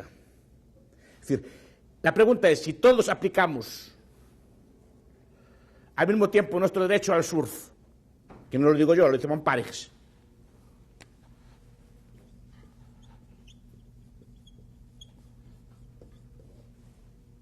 otro republicano. Si todos nosotros aplicamos nuestro derecho al surf y a dedicar nuestra vida a pasar toda la mañana en la playa sin trabajar, ¿quién financia esa renta? Nosotros. Claro, o sea, lo que está diciendo la renta básica es que unas personas están forzadas a trabajar para mantener a otras que no hacen nada. Es lo que está diciendo. Porque si los que no quieren, si los que trabajan también usan su derecho, ¿cómo se financia? O sea, si nadie trabaja y todos van al surf, ¿quién financia la renta? No hay con qué. No hay con qué. Es un derecho ficticio. Es una suerte de derecho ficticio. Entonces, uno, eso. Dos, ¿qué pasa, por ejemplo, con los inmigrantes? ¿La renta básica sería a nivel mundial o a nivel nacional? En este caso, a nivel nacional. ¿Qué? Bien, entonces, ¿qué pasaría? Que las rentas serían distintas según el país, ¿o no? Las rentas básicas serían distintas según el país. Y eso que no llevaría a arbitrajes. Quiero decir, por ejemplo, uno del Congo se va a Alemania a cobrar la renta de allí. Bien. O B, la renta se circunscribe a solo los ciudadanos. Si todo el mundo va a cobrar la renta de Alemania, ¿qué le pasa a los alemanes? Se hunden porque no tienen que pagar si va toda la humanidad allí a cobrarlo. No sé si me explico, ¿no? O ponen barreras de entrada, etcétera, y generan ilegales, o si no, tienen que restringir la renta a los nacionales. Si restringen la renta a los nacionales, ¿qué es lo que pasa? Que se genera una subclase, que los inmigrantes ilegales trabajarían sin renta básica y los nativos con renta básica. ¿Qué pasa, por ejemplo, con la preferencia temporal? ¿Qué pasa, por ejemplo, con las familias si pagamos una renta básica? Primero, ya no ahorra nadie. ¿Para qué vas a ahorrar si el Estado te va a mantener toda la vida? Dos, ¿ustedes no creen que habría cambios en las relaciones familiares? ¿Qué pasaría con las relaciones familiares en una situación de no dominación? Porque la renta básica es un mecanismo de no dominación. Es una institución creada por esta república para que la gente tenga medios y no tenga que obedecer pues a su marido malvado, a su padre malvado. Pero si su papá ahora le dice, no sale usted por la noche, señorita Beatriz, porque no quiero yo que ande por ahí. Pero Perit habla de eso. No, esto es Monparix. No solo estoy hablando, o sea, cuando estoy hablando de estos temas, no estoy hablando de republicanismo, no solo de Petit. Los republicanos son varios. Les aconsejo que lea algunos más también. Que son los hay buenos, pero digo, es un mecanismo republicano de creación de rentas para que no tenga usted que depender de nadie. Si su papá no le deja salir, dice, pues mire, yo me voy igual que tengo mi renta básica. Tomo un piso con mis amigas, sindicamos las rentas entre las 4 y aquí viven ahí sin trabajar perfectamente. No porque usted sola, pero ¿y si se juntan 5? ¿Cómo puedo para estas pizzas? ¿A qué entre las 5 con esa renta básica pueden coger un piso? En España la renta básica propuesta son 650 euros, 6.500 quetzales cada uno. Sí, 7.000 quetzales. Yo digo, con 7.000 quetzales cada una no juntaban para hacer, entre 4 no juntaban para vivir bien. Y es verdad. Entonces, ¿qué diría? Papá, quédate ahí, yo me marcho. ¿Por qué? Porque puedo marcharme. Afecta las relaciones familiares y cosas por el estilo, que supuestamente no hay dominación. Pero claro, eso también debilita las relaciones familiares y otras muchas cosas. Es decir, la renta básica tiene problemas serios. Básicamente el principal es que no puede ser financiada sin medios. Porque esa es otra. Petit y estos hablan de muchas cosas, pero no dicen dónde van a sacar el dinero para hacerlas.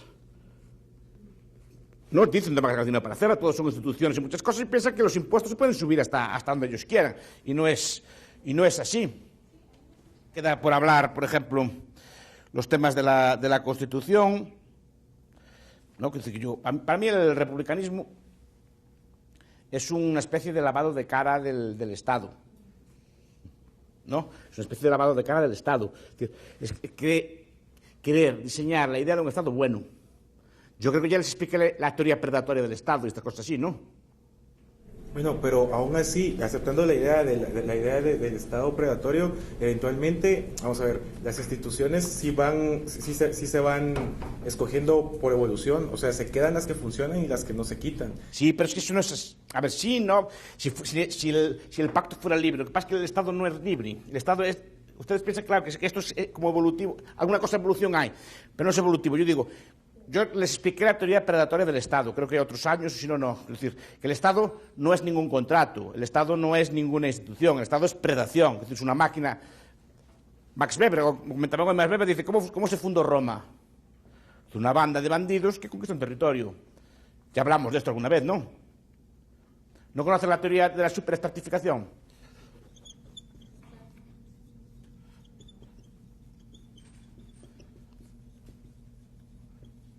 Eso que se llama Rousseau. Esto tampoco se lo enseñan, me parece a mí. Freedom and Domination. No sé si lo conocen. Hombre muy republicano. No, este no muy republicano no es, ya se lo digo así. ¿Qué dice Rousseau? Todo Estado nace de una superestratificación. ¿Y qué consiste eso? Que siempre consiste en un grupo de personas que se superestratifican con respecto a las otras. Vamos a ver. ¿Por qué Francia se llama Francia? ¿Por los francos? ¿Y los francos qué son? ¿Qué eran los francos? O sea, un grupo de bandidos que conquista un territorio, ¿no? ¿Sí o no? Bien. Como los godos, como los suevos, como los ostrogodos, o como los vándalos, por ejemplo. ¿Qué eran los hunos? ¿Qué eran los mongoles?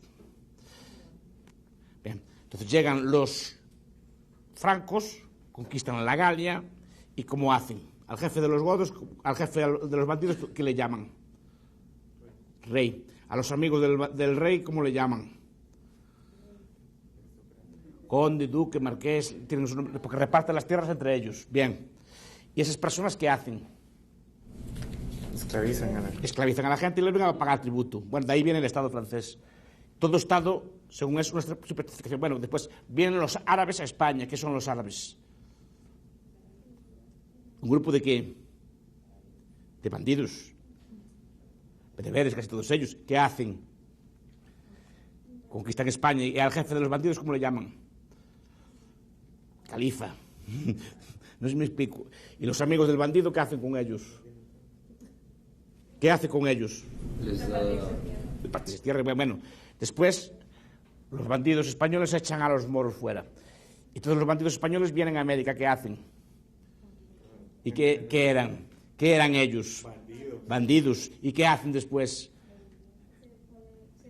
Se reparten tierras. Cogen ahí está. Es la teoría de la superestratificación. Los estados nacen de la violencia y de la conquista y son siempre una banda de bandidos que domina el resto y obliga al pueblo a pagar tributos.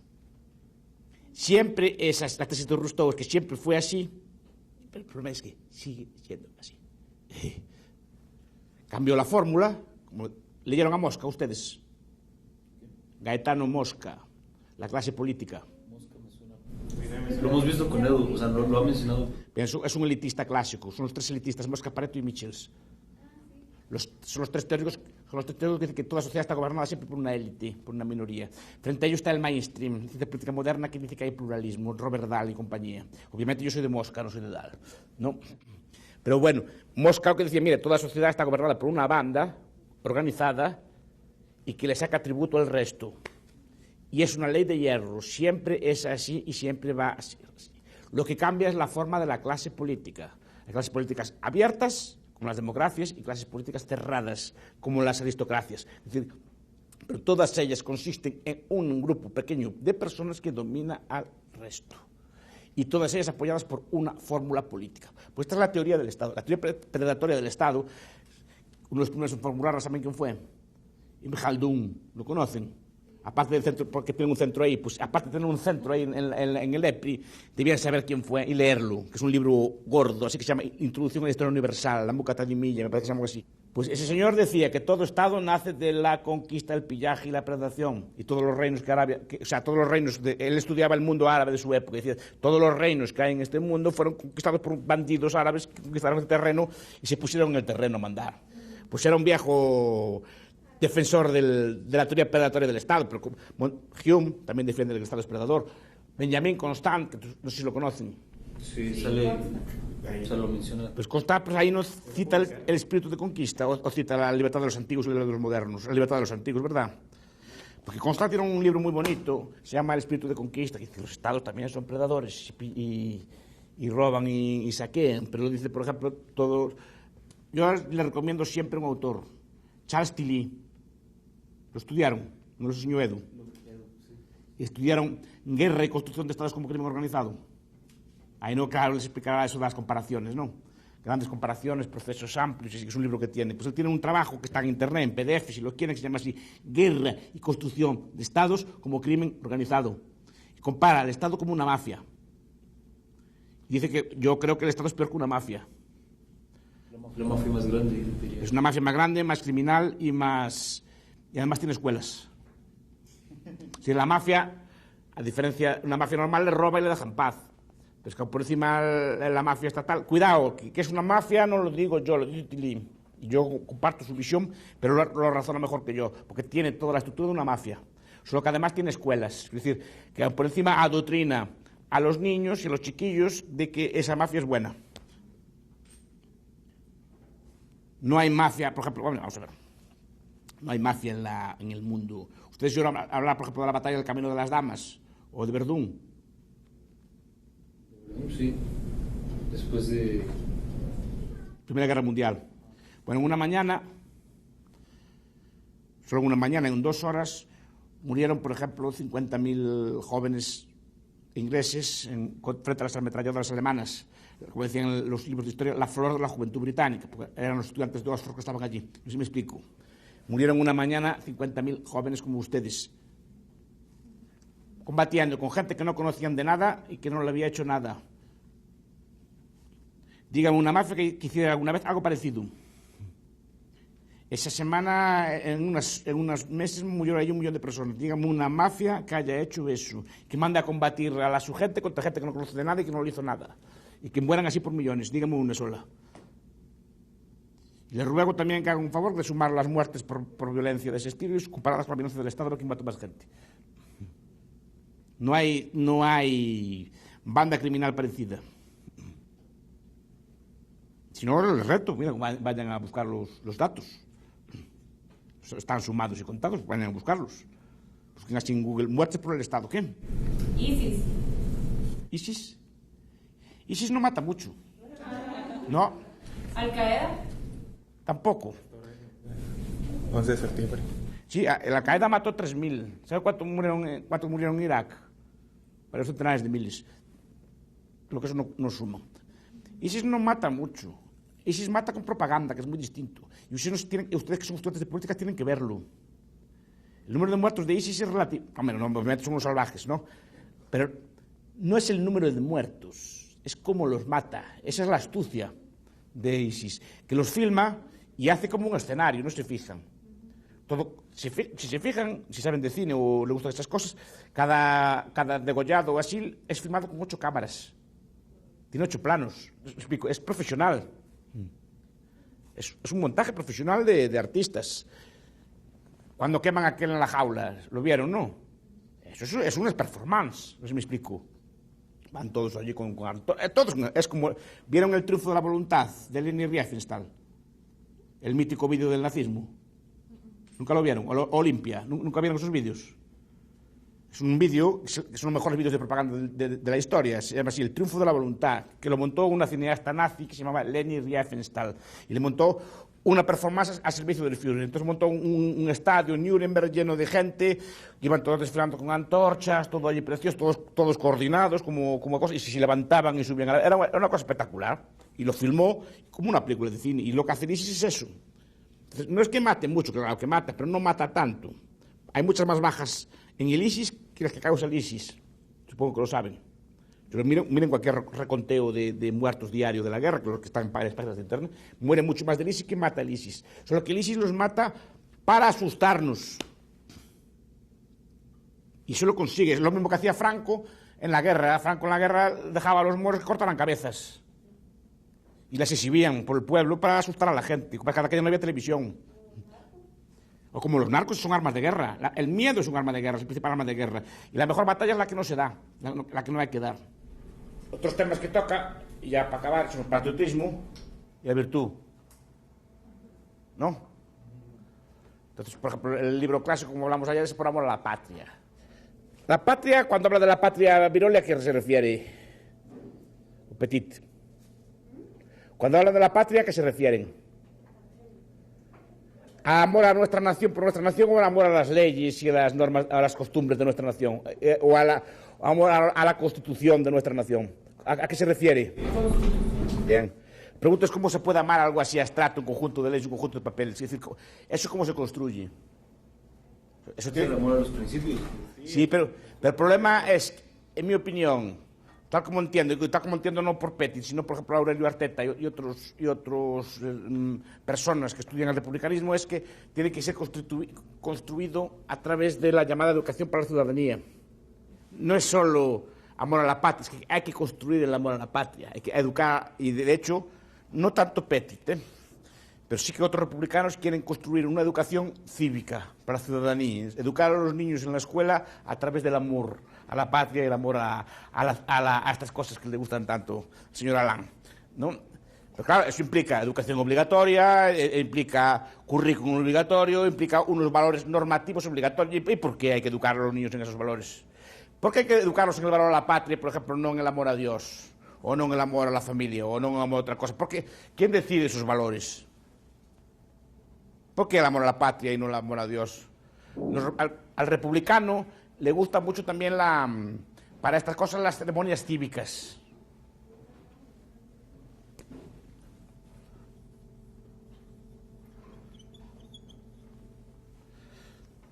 Esto lo inventaron los franceses, como ya les dije ayer. Les gustan mucho las ceremonias. ¿Oyeron hablar del concepto de religión política?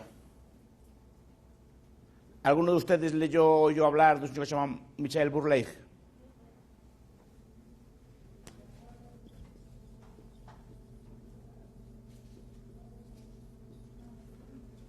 ¿Conoce a alguien? Un libro que se llama Poder Terrenal y otro libro que se llama Causas Sagradas. Explica cómo se construye todas las religiones políticas. Esto es, las religiones políticas son las religiones que ponen elementos políticos, sustituyen a Dios por elementos políticos. Entonces, en vez de prestarle culto a Dios o al que sea, se le presta culto pues, a la patria, a la nación, al Estado, o a la clase o a la raza, que hay muchas formas distintas de llamarlo. Son las religiones políticas. Lo que el viejo Eric Boekelin, ¿alguien lo conoce?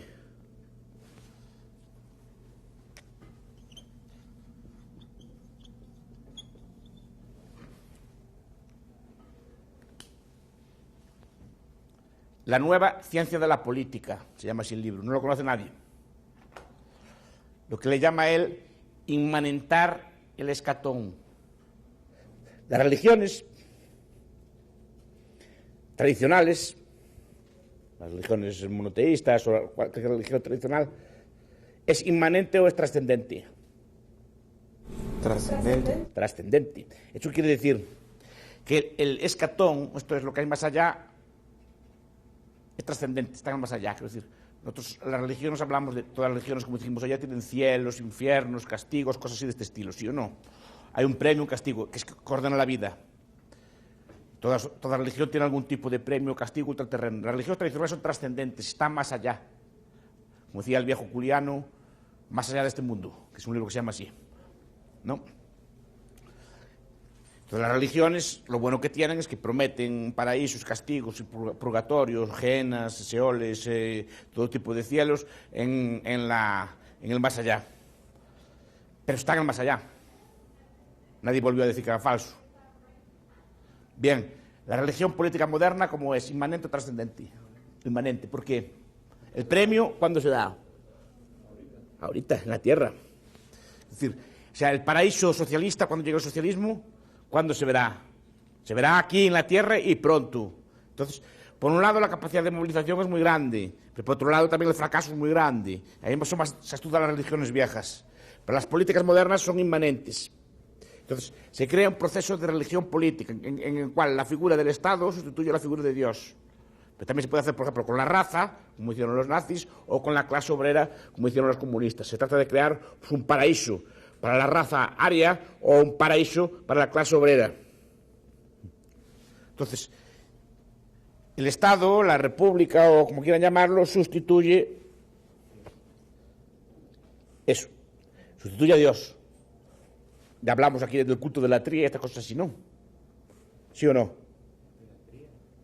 ¿Ustedes fueron una vez a una iglesia? Sí. Bien, las iglesias cristianas tienen culto, supongo que sabrán, culto de la tría, de Dulía y de Superdulía. Supongo que lo conocen, ¿no? Culto de Dulía es el culto que se da a los santos, culto de Superdulía es el que se da a la Virgen María y culto de la tría es el que se le da a Dios. Bien, ustedes si entran a una iglesia o van a una misa, ven que según la parte de la misa tienen que ponerse de pie, tienen que ponerse de rodillas, o sea, se le va dando culto. Cuando está Dios delante tienen que ponerse de rodillas, culto de la tría. Bueno, el culto de la tría es el que se le da a los símbolos del Estado a día de hoy. ¿Sí o no? ¿Qué quiero decir? En España, aquí en Guatemala, ¿pueden quemar una bandera de Guatemala? No. ¿Culto de qué? Pues un trozo de tela. Es un trozo de tela. Es como una blasfemia. Y tiene el mismo delito que una blasfemia. No, ahora pueden quemar un Cristo o una imagen, pero no pueden quemar una bandera. Es lo que dice Nietzsche, que antes rezaban para que les cayera... No, es que Nietzsche habla de eso cuando habla en el Zaratustra de la muerte de Dios. Él dice, antes se le rezaba a Dios cuando se tenía hambre, ahora se hace fila en el Estado y se le pide por favor que nos dé de comer. Claro. Es la sustitución de un valor por otro. Un himno, cuando suena un himno, que es una música, no hay que ponerse de pie y poner así la mano y así. ¿Y eso qué es? ¿Eso cómo le llaman? ¿Culto de qué? De la tría. Igual que se ponen de rodillas delante de Dios, se ponen de pie con el himno, o le prestan acatamiento a un trozo de tela llamado bandera. Y después hacen ceremonias, un desfile que es sino una procesión. O una manifestación que es sino una procesión, que va el jefe delante con el Cristo y van todos detrás. Y al final predica, ¿sí o no? Es lo mismo. Eso Carl Smith lo explicó muy bien. Creo que se lo expliqué o no. ¿No conocen a la gran Carl Smith?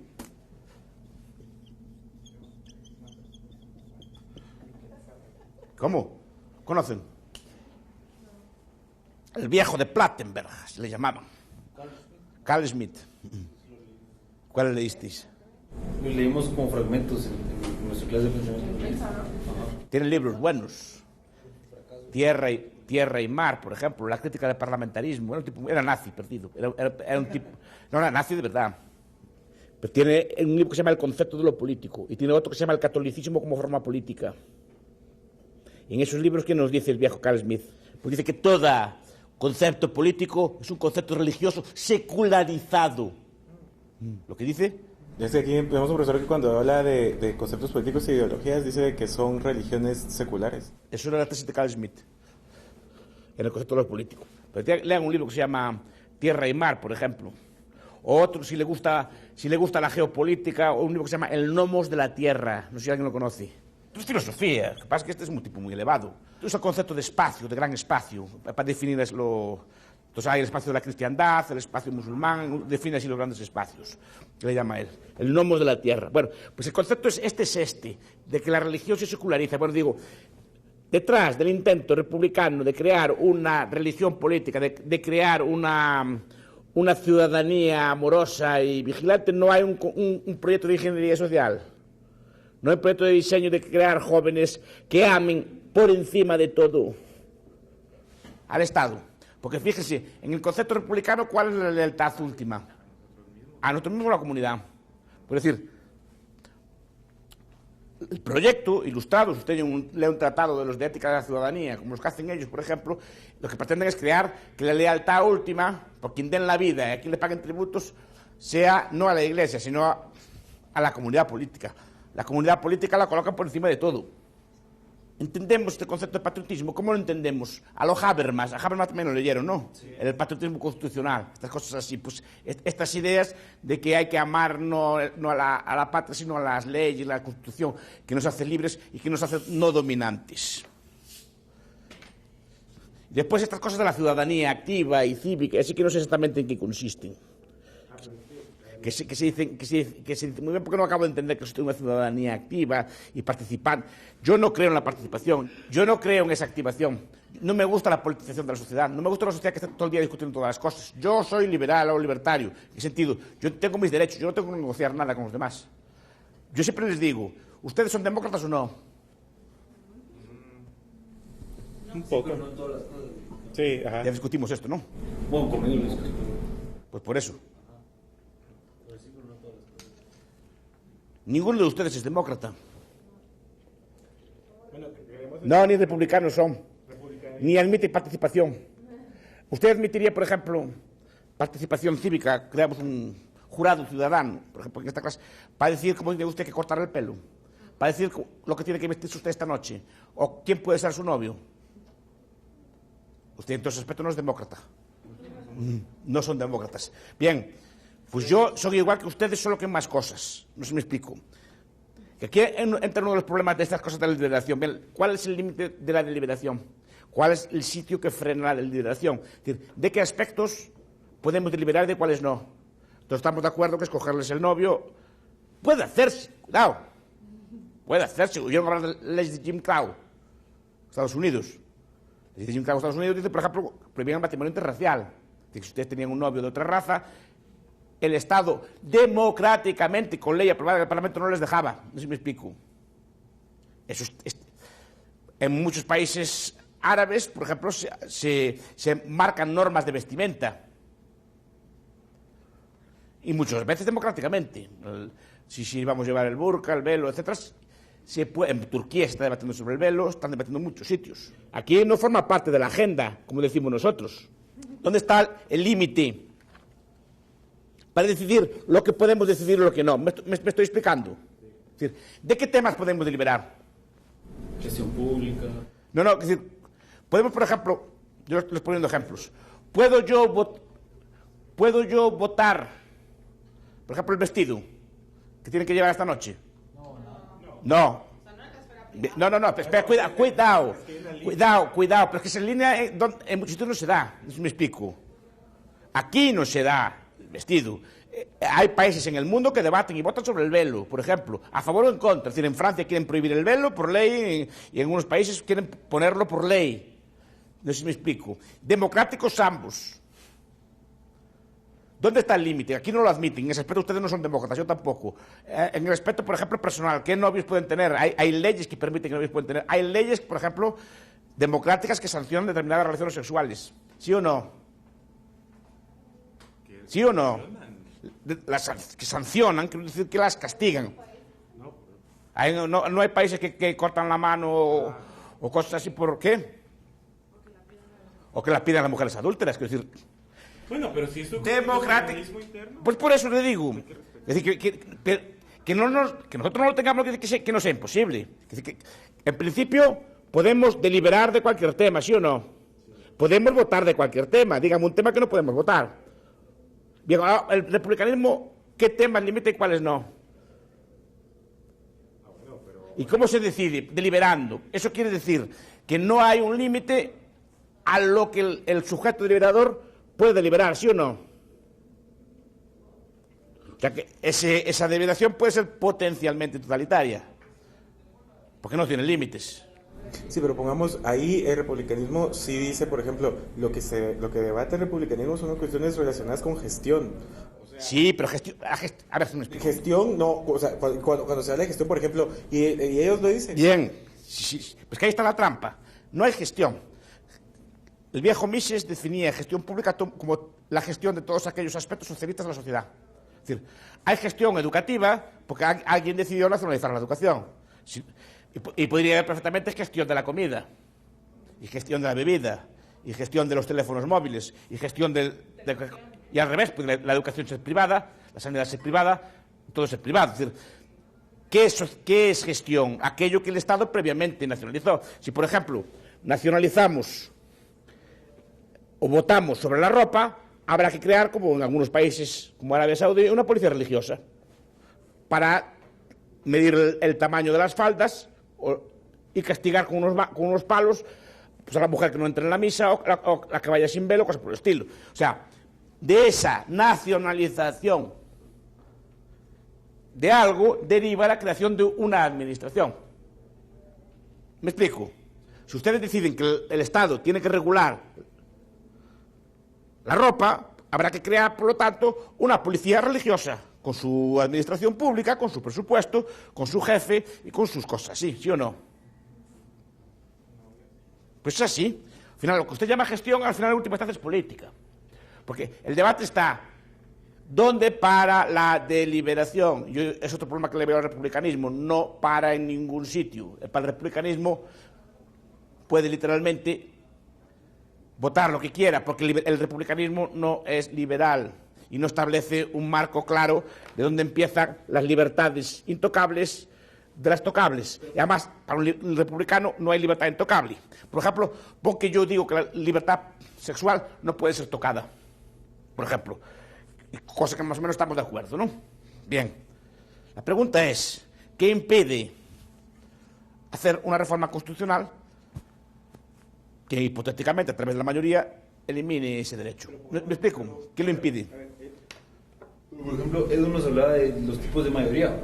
Entonces, cuando es hora de tratar libertades políticas y derechos políticos, o sea, que en teoría son principios supremos, se debería poder deliberar, pero en caso de unanimidad, no es solo que por 51, el 50% más uno de los votos ya se quita, por ejemplo, la libertad de expresión. El problema es que la deliberación por unanimidad prima el status quo. Supongan que ahora estamos como en la España del año 70, por ejemplo, que las relaciones homosexuales están prohibidas.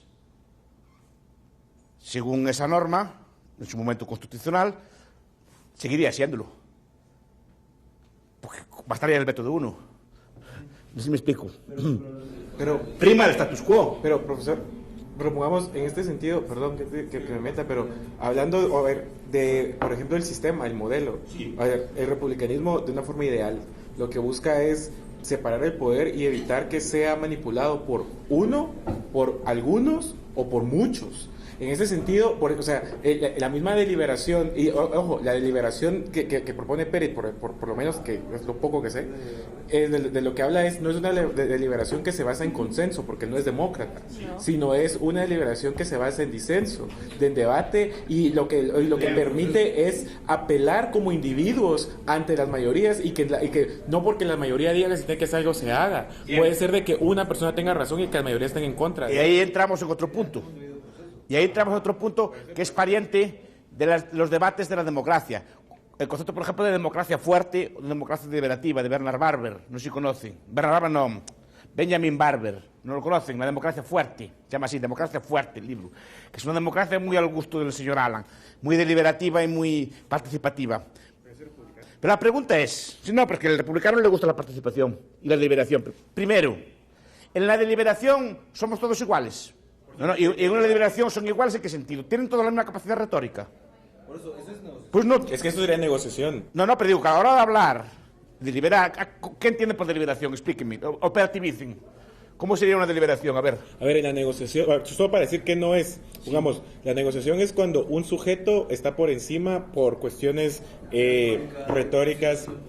Bien, en un sistema republicano, ¿cómo se deliberaría? En el debate lo que se hace, bueno, pues se toman como sujetos ciudadanos y por eso es de que hablamos de leyes y no de personas, porque bien, no es ¿cómo se elabora esa ley? Sino es técnica. O sea, bien, digo que en ese sistema... El proceso lo protege bien, usted. Si no sabe hablar bien, pues hay un proceso, bien. Hay alguien que lo... Usted puede ser muy mal orador, pero si usted tiene razón, se tiene que dar la razón. Si no me representa no soy yo, es un representante. El representante dirá lo que entiende, el parlamentario no soy yo. Bien, digo, ¿son todos iguales en retórica? ¿Son todos iguales en organización, por ejemplo? No.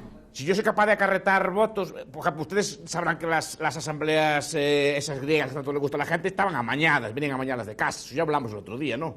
Es decir, el cabecilla, el Cibiades o quien fuera de un bando, iba por las casas, le daba plata a la gente y la llevaba a votar, supongo que saben que era así. Y dice, cuando yo silbe, todos votáis que sí. Y era así, ¿no? Saben que era así, no era, pensaban que deliberaba yo el pueblo griego y otras cosas todas así.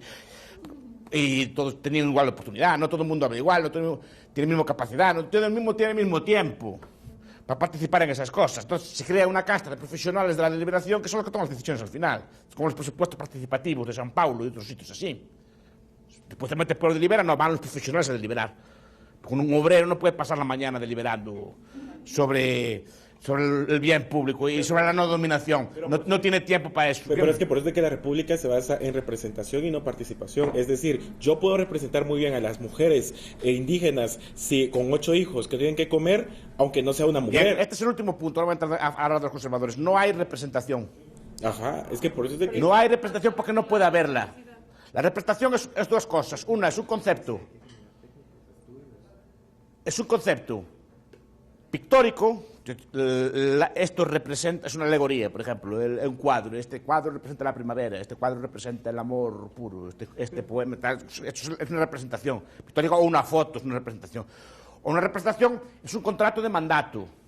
Supongo los juristas lo sabrán. Es decir, yo delego en la señorita Illescas para que me compre 10 toneladas de harina. Y le doy un mandato, le doy una representación. Entonces la señorita Illescas me representa a mí en ese mandato. O yo delego en el señor Alán para casarme por poderes. Es decir, como yo estoy en la cárcel o estoy de viaje y yo quiero casarme, pues con mi novia, se casa, yo le doy a usted un poder notarial y es usted que se casa por mí. Es el matrimonio por poderes, supongo que lo conocen. Eso es una representación. Ahora, ¿qué ficción es esa? Yo le recomiendo, a ver, el mito de esto es una señora que se llama Anna Pitkin, que empieza a hablar del concepto de representación. A los austecos en general no les gusta nada el concepto de representación. A Rousseau tampoco. Rousseau dice que los representantes te traicionan. Es que no es verdadera representación. Nuestro diputado de aquí, pues me presenta al señor Alan y a mí. No puede representarnos a los dos a la vez. Tenemos ideas contrapuestas. ¿Cómo nos va a representar a los dos a la vez? Y además hay una especie de transustanciación. Usted sabe cómo es una misa católica, que el pan y el vino se transforman en la carne y cuerpo de Cristo. Eso se llama transustanciación. Pues aquí pasa algo semejante. Esta persona que ahora es un borrico, al día siguiente de ser elegida, se transustancia en un ser muy listo que representa al pueblo. ¿Sí me explico? Pero pongamos, en ese punto, a ver, y es que yo estoy peleando a Pérez porque... Pero pongamos, Pérez dice de que no es el representante en sí mismo el que con su... Porque todos sabemos de que la información es infinita y... Mira, yo en ese sistema solo admito una cosa, el mandato. Mandato imperativo, ¿sabe a qué me refiero? Como era antiguamente, por ejemplo, las Cortes de Castilla. El pueblo, o los ricos hombres, o quien fuera, el pueblo de Zamora, o el pueblo de Orense, o el pueblo de cualquier sitio, se juntaba, los que tenían derecho al voto, y votaban. Votamos a favor del impuesto o en contra del impuesto. Allí discutían y salía que sí o que no. Entonces nombraban un procurador. Y el procurador iba con el voto. Dice, ¿qué decidió el pueblo de Zamora? Votar que sí. Y él solo transmitía el voto. No podía votar lo que quisiera. Votaba... ¿Conocen cómo es el cuerpo electoral americano? El colegio. Sí. Ustedes no votan por Obama. Ustedes votan por unos representantes que son a favor de Obama o en contra de Obama. ¿Me explico? Esos representantes se juntan en un colegio y votan, y si hay mayoría gana Obama. Y cada estado tiene un número de representantes en ese colegio. Y esos representantes solo pueden votar por mandato. ¿Me explico? Eso sí que lo admito. La representación no. Pero la representación es un concepto. ¿Saben quién idea? Un conservador, ya que vamos a entrar en el tema, Burke. Bien, Burke es el padre de todos los conservadores. A mí la figura central del movimiento conservador moderno me parece Russell Kirk.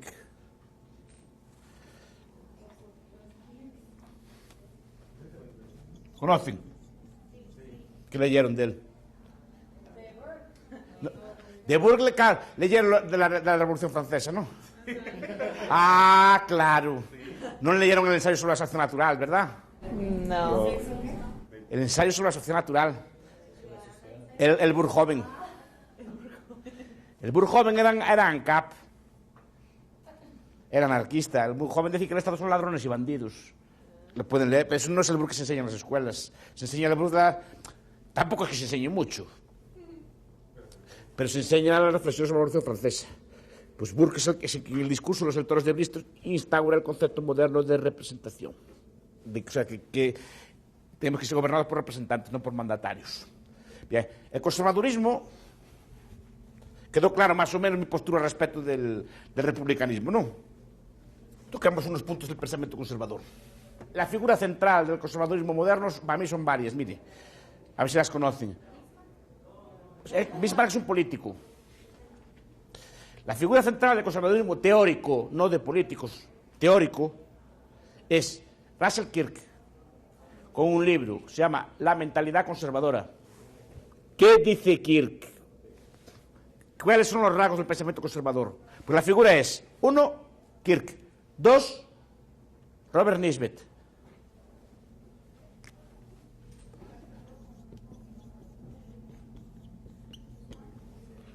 ¿Les suena?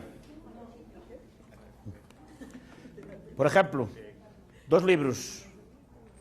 Cambio social e historia de la idea de progreso. ¿Sabe por qué? Porque dice que el progreso es una ideología, que no hay progreso real. O Nisbet y un librito que se llama Conservadurismo. A mí me gusta, por ejemplo, también otro autor, Erich Ritter von Quenelt-Leding. Es genial. Yo creo que fue de los mejores libros que leí en mi vida. Ritter quiere decir conde. Von Quenelt-Leding. Es genial. Tiene un libro que se llama Libertad o Igualdad, así de claro. Decían que era el hombre más culto del mundo. Leía 11 o 12 idiomas. El libro tiene citas en ruso, tiene citas un montón de cosas. ¿Por qué es así? Porque es un crítico de la democracia y un defensor de la monarquía y un defensor de la aristocracia. Era un noble austriaco. Y era muy amigo de Mises. Bueno, toda esta gente así. De hecho, escribió una pequeña biografía de Mises. Pero él era un conservador. Robert también lo conocía. Pues estuvo exiliado así mucho tiempo. Era un caballero así de los de antes. Pues, tiene una obra fantástica, es Libertad o Igualdad. Tiene otro que se llama The Menace of the Herd, la amenaza del rebaño. Pues, está todo en PDF, además. Yo soy conservador a medias, solo son libertarios. Yo creo que este señor, para mí, fue uno de los libros mejores que leí en mi vida. Él cumple todos los rasgos del buen conservador. Por ejemplo, él desconfía de la democracia y le gustan las formas aristocráticas y las formas monárquicas. Es más, dice que las formas monárquicas y las formas las formas aristocráticas son más libres de hecho que las formas democráticas. O sea, dice que la democracia, que al final es más intrusiva que la monarquía. ¿Por qué? ¿Por qué creen ustedes, por ejemplo? Es uno de los primeros debates que se plantean en el conservadurismo, la forma de gobierno. Los conservadores, los debates, ustedes están acostumbrados, como gente moderna que son, a los debates sobre teoría del gobierno, sobre políticas públicas, discutimos estas cosas de la República, discutimos estas cosas del socialismo, del capitalismo y así. El debate de los conservadores es un debate sobre la forma política. Ustedes lean a los viejos teóricos del Estado, lean los manuales viejos de historia del pensamiento, no a esta cosa moderna que hay ahora. Y todos eran manuales de historia de las ideas y de las formas políticas. Los viejos, ustedes leen a Aristóteles, a Platón, a todos los viejos, Polibio, todos los teóricos, Ockham, toda la gente del Renacimiento, ¿qué debaten todos? ¿Cuál es la mejor forma de gobierno? Y en cambio nosotros debatimos sobre lo que tiene que hacer el gobierno. O sea, si república, si capitalismo, socialismo, igualdad, feminismo, ecologismo, lo que sea. Él no, forma. Y el debate de las formas abandonó. Los viejos no. Los viejos, la forma es relevante. Y entonces el primer debate sobre la forma es monarquía o república. No república en el sentido petit. República en el sentido... No, quiero decir, entienden la diferencia.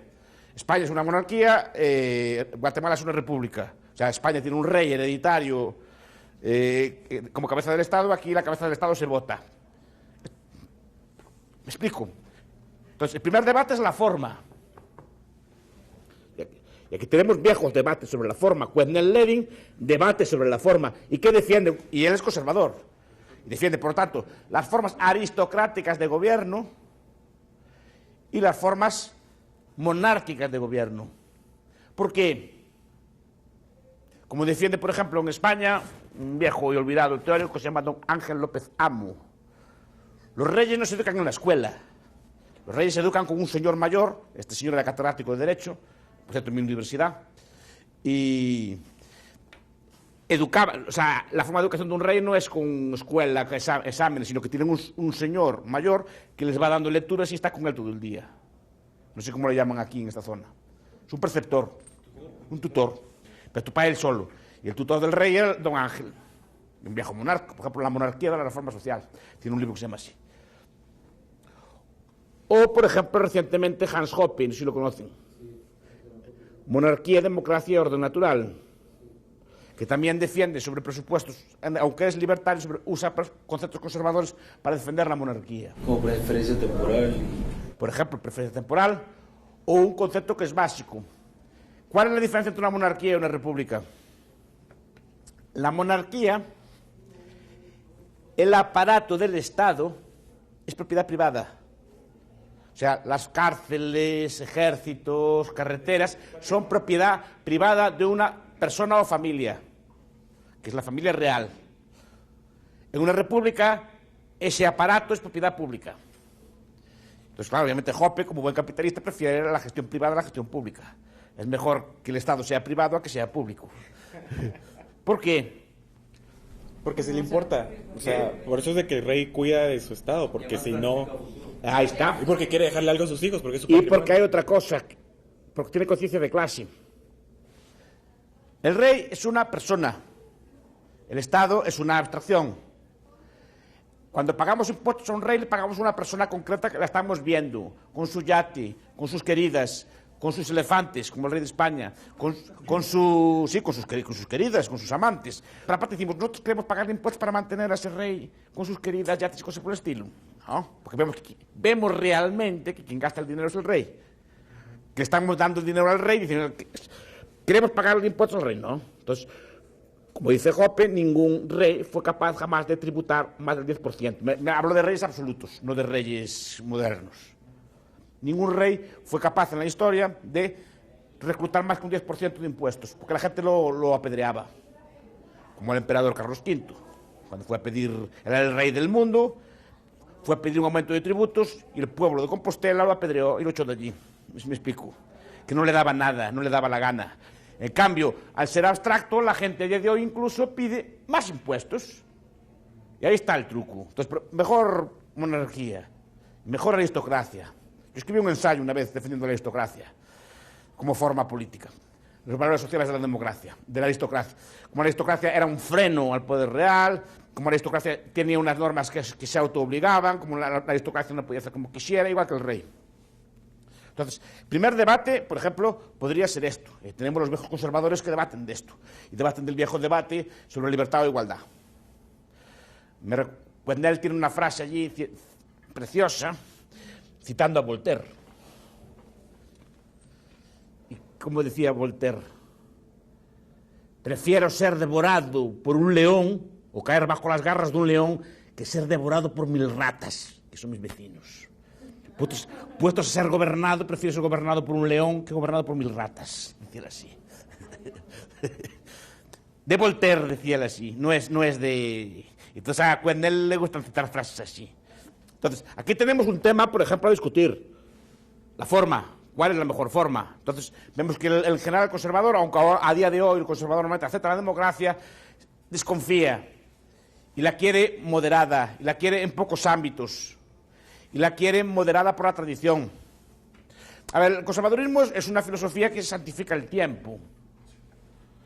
Que significa que le gustan las instituciones que pasaron el filtro del tiempo. Es la democracia de los muertos, que decía Chateaubriand. La tradición es la democracia de los muertos. Los muertos votando por continuar una serie de tradiciones. ¿Cómo?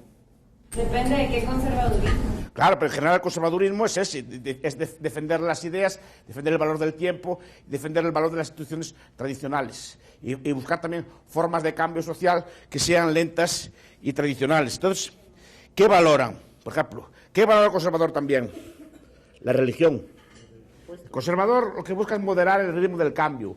El conservador no le gusta lo nuevo porque sea nuevo, le gusta que las cosas pasen por el efecto del tiempo para estar dispuesto a aceptar el cambio y a conservar más o menos lo que hay, que el cambio sea lento, no que sea rápido, ni que se acelere. Y no creen en el concepto de proceso, no creen en el concepto de progreso. El reaccionario quiere volver a como estábamos antes. Por ejemplo, reaccionario, Roma decía que era un reaccionario, porque quería volver a la América de antes de 1910, cuando no había Estado, era muy pequeño. Entonces quería volver a de antes, no le gustaba lo moderno. ¿Quién? Rothbard, por ejemplo. Pero un reaccionario, por ejemplo, es, si lo buscan, don Nicolás Gómez Dávila. Decía así, el mundo moderno no será castigado, el mundo moderno es el castigo. Don Nicolás tiene muchas frases así. Nicolás Gómez Dávila tiene un libro que se llama Sucesivos escolios a un texto implícito. Ese es el título del viejo don Nicolás. Pues Nicolás es un reaccionario. Reaccionario, por ejemplo, yo creo que Bonald y Mestre son reaccionarios. Mestre tiene un libro que se llama Du Pape, me parece, del Papa. Quiere que vuelva a mandar el Papa, como antes. Nada de modernidades, de repúblicas, ni cosas así. Religión. ¿Qué opina el conservador de la religión? ¿Por qué? La religión, ustedes leyeron a Hayek, por ejemplo. La fatal arrogancia. La fatal arrogancia, ¿leyeron ese libro? Sí. ¿Pero leyó ese libro? Pues no todo, pero... Pues ahí tiene un capítulo que habla de la religión. Pero, por ejemplo, aquí el que más le gusta esto es un que se llama Christopher Dawson. Progreso y religión, o religión y nacimiento de Occidente, por ejemplo. También pueden buscar la obra completa de estos autores que les estoy citando, que está toda colgada, ¿de acuerdo? Si buscan en Bucos o buscan en cualquier página de libros, allí les aparece todo. En Google ya les aparece todo esto. En Google, o Google Académico, que trabajan con él, supongo, ¿no? Pues ahí tienen toda esta gente. Christopher Dawson es un gran defensor de la religión. ¿Por qué les gusta la religión? Porque la religión es como un filtro. ¿En qué sentido? Va transmitiendo pautas de conducta probadas a lo largo del tiempo y las transmite de forma baratas. Que sean católicos saben que hay un catecismo. En general todas las religiones más o menos tienen un catecismo y tienen un decálogo. Nunca llegan a hablar de 10 mandamientos. Bien. Lo que dice Hayek es lo siguiente. Esos mandamientos es una forma barata de aprender una serie de conductas. Quien sigue los 10 mandamientos, en general, le tiende a ir bien. Y quien no sigue los 10 mandamientos le tiende a ir mal. Independientemente, me explico. Son pautas de conducta transmitidas de forma hereditaria que reflejan, esa es la tesis de Hayek, podemos discutirla, reflejan, o Dawson, por ejemplo, que reflejan prácticas exitosas de conducta. Entonces digo, sus padres, que son de mi edad, yo sé cómo son los de mi edad, pues seguramente le apetece andar con señoras por ahí. Pero ¿qué pasa? ¿Qué les pasaría a ustedes si sus padres hicieran lo que les apeteciera? Sería un desorden para ustedes principalmente. Pues su padre en vez de trabajar, o sus padres o sus madres en vez de trabajar para mantener a ustedes, estuvieran manteniendo 3 queridas, estuvieran jugándose el dinero por ahí a las cartas o viviendo por ahí. ¿Cuál están con sus derechos? Y seguramente les apetece. Ni lo que estoy diciendo. ¿Para qué se reprimen? Claro que se reprimen. La civilización es represión. No lo digo yo, lo decía Freud. La civilización es represión de los instintos. No hacer lo que nos apetece, sino hacer lo que debemos. Eso es civilización. Y sus padres, no sé si con valores religiosos o no, cumplen una serie de preceptos. Y si cumplen esos preceptos a ustedes les va bien. Esa es la idea de religión. Establecer unas pautas de conducta probadas en la historia que nos llevan más o menos al éxito. Por ejemplo, una institución, por ejemplo, nosotros somos más o menos monógamos. Que normalmente ustedes tienen un padre y una madre para ustedes solos o para pocos. No tienen que repartir, por ejemplo, como miren los harenes de Turquía o los harenes que tenían los califas de antes o los harenes que tenía en China, por ejemplo, el emperador de China. o Gengis Khan, que tenía un harén de varios miles de mujeres. Es decir, que usted al final no tiene padre y tiene que repartir con a lo mejor 1.500 hermanos. O el rey Mulay de Marruecos, que también tenía un montón de mujeres. Es decir, son harenes así históricos. Entonces las familias así normalmente tienden a estar más repartidas que menos hermanos y tienden a estar menos cuidadas. Entonces, históricamente, y aquí no son cuestiones morales, pero históricamente más o menos se prueba que ese tipo de familia conduce a mejores resultados en la crianza de los hijos, en la supervivencia, que otras prácticas. Entonces, ¿cómo hacemos para sancionar eso? Es decir, este tipo de cosas obviamente son todos opinables, no pasa nada, cada persona puede hacer lo que quiera, puede tener su harén, puede ser lo que quiera, cosas por el estilo. Entonces, ¿qué pasa? Que se sancionan costumbres. ¿Y cómo es la forma de sancionarlas? Con religión. Es decir, el concepto de bien o de mal es muy difícil de sancionar en ausencia de religión. ¿En dónde, perdón? En ausencia de religión es muy difícil sancionar el bien o el mal. Es muy difícil porque, a ver si me explico. Yo, por ejemplo, digo, pues es legítimo pues matar a la gente por raza. Y ustedes me dirán que no es legítimo matar a la gente por raza. Digo, es tu opinión contra la mía. ¿Cómo sancionamos? Pero necesita una falacia de autoridad para... Necesito una autoridad, claro. Y la autoridad religiosa es la mejor. Porque si la autoridad es humana, ¿qué le pasa? Se puede morir, No, que se discute. Es decir, se delibera. La esclavitud. Los emperadores romanos criaban lampreas, que son, ¿sabe cómo son, no? Lampreas. Son como anguilas, una especie de anguila grande, que es muy sabrosa. La criaban con carne de esclavo. Entonces mataban a un esclavo para alimentar a la anguila, para que supiera bien después. Es decir, que era la carne más tierna, a los niños, y así le daban de comer así a los... Nos parece una barbaridad. Bueno, ahora porque decimos que está mal. Era una costumbre. Claro, pero dirá el emperador, es esclavo, es buena carne, y más me importa a mí los niños. No sé si me explico. ¿Cómo sanciona usted que está mal esa costumbre? Por una cuestión puramente ética. Claro, porque la ética es religiosa, en última instancia. Es muy difícil fundar una ética en ausencia... Sé que supongo que se podrá hacer, pero es muy difícil fundar una ética en ausencia de religión. ¿Por qué? Bueno, pero ahora... ¿Pero por qué es difícil? Porque necesita una autoridad, ¿no? Claro, porque si al final es... Usted establece una ética que es malo matar a los niños. Yo soy el emperador, por ejemplo, ¿cómo se llamaba? Y digo, el emperador Bastos, y el emperador Bastos dice, no, que está bien matar a los niños, que es la carne más sabrosa. Mi ética es utilitaria. No sé si me explico. La ética utilitaria eso lo admite perfectamente. Es decir, lo que me importa es mi placer. ¿Eso sabe cuál le recomiendo? ¿Alguno de ustedes leyó el Marqués de Sade? Sade es un señor muy curioso, porque si leen las novelas de él, son pornografía, normalmente antirreligiosas, normalmente los sádicos, de ahí viene la palabra, sádico es una persona que disfruta haciendo sufrir a otro. Entonces si viene allí, normalmente los sádicos, los personajes de sus novelas, son sacerdotes o nobles, porque los ataca para destruir la moral de la religión. Entonces escribe pornografía, y después debaten de filosofía política, tienen otros capítulos y vuelven otra vez a la pornografía. Son libros muy curiosos, ¿no? Y entre ellos son el padre de la democracia, Justín o los 120 días, los infortunios de la virtud, bueno, tiene una serie de libros. Y ahí se manifiestan políticas democráticas. Pero, ¿qué es lo que pasa? En uno de esos libros, en uno de esos cuentos, pues allí todos los protagonistas violan a una niña, después la matan y la echan al fuego. No sé si me explico. Y debaten. ¿Y por qué está mal? No sé si me explico. ¿Por qué está mal esto? Es decir, mi ética es mi placer, dice uno. Mi placer. Yo tengo placer con esto. Mi ética es de supervivencia. Yo soy más fuerte que ella. Soy más rico, además son nobles. Así soy más fuerte que ella y uso mi fuerza. Es decir, como en la naturaleza. No sé si me explico. Un león o así no duda en comerse un animal para comerlo o para abusar de él, lo que sea, no sé si me explico. O no dudan en abusar de las hembras o los gorilas o así por el estilo, no tienen ningún tipo de problema. Y él dice, mi ética es natural. ¿Por qué está mal mi ética? No sé si me explico. Y otro le dice, está mal, estás matando, tal vez que es mi placer, dice él así. Porque, ¿en qué base? Es la pregunta que les hago. Me critican ustedes esta cosa, en ausencia de religión. Porque es necesario, como dice usted, algún tipo de valor normativo en última instancia, que no sea humano a poder ser. Porque si es humano, dice, no, si es humano, dice el asesino.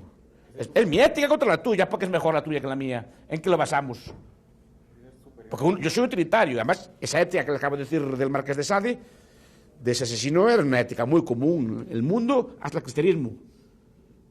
Como saben ustedes, los antiguos tenían esclavos. Y con los esclavos hacían literalmente lo que querían. Para eso era suyo, era como un animal, era como un buey. No sé si me explico. Hasta llegar al extremo del emperador, que los mataba para alimentar a las lampreas. No sé si me explico. ¿Por qué está mal? Eso es lo que dice Dawson y Hayek. Que en ausencia de esto, la religión nos transmite de forma tácita una serie de valores. Tácita y barata. También dice que es malo robar, y porque es malo robar, y etcétera. Podemos empezar a decir porque es malo matar, porque, etcétera, ¿no? Son una serie de valores que quien sigue esos valores religiosos normalmente tiende a triunfar. Las sociedades que siguen esos valores religiosos tienden a triunfar. Entonces, lo que viene a decir es, en forma muy conservadora, es que la religión es una acumulación de conocimiento tácito. Pues claro, ya entran opiniones, dice que, por ejemplo, la religión más completa, más elaborada es la católica. Hayek era ateo, Pero él dice que de todas las religiones que él conoce, que la más completa, la más perfecta, digamos, es a estos efectos, es la católica. Esto es un factor de la religión, esto es un factor del conservadurismo, por ejemplo, la filosofía, el valorar la trascendencia, el valorar los valores religiosos por lo que trae de sí. Entonces, si ven, por ejemplo, Christopher Dawson es muy religioso, Kirk también, Kirk poco antes de morir también se convirtió al catolicismo, después de una vida de protestantismo, etc. O Frank Meyer, por ejemplo, un fusionista. Esto es un factor central. Pues mañana hablaremos de la familia y de otros factores, de los conservadores. Y mañana hablamos en general también de liberales y libertarios.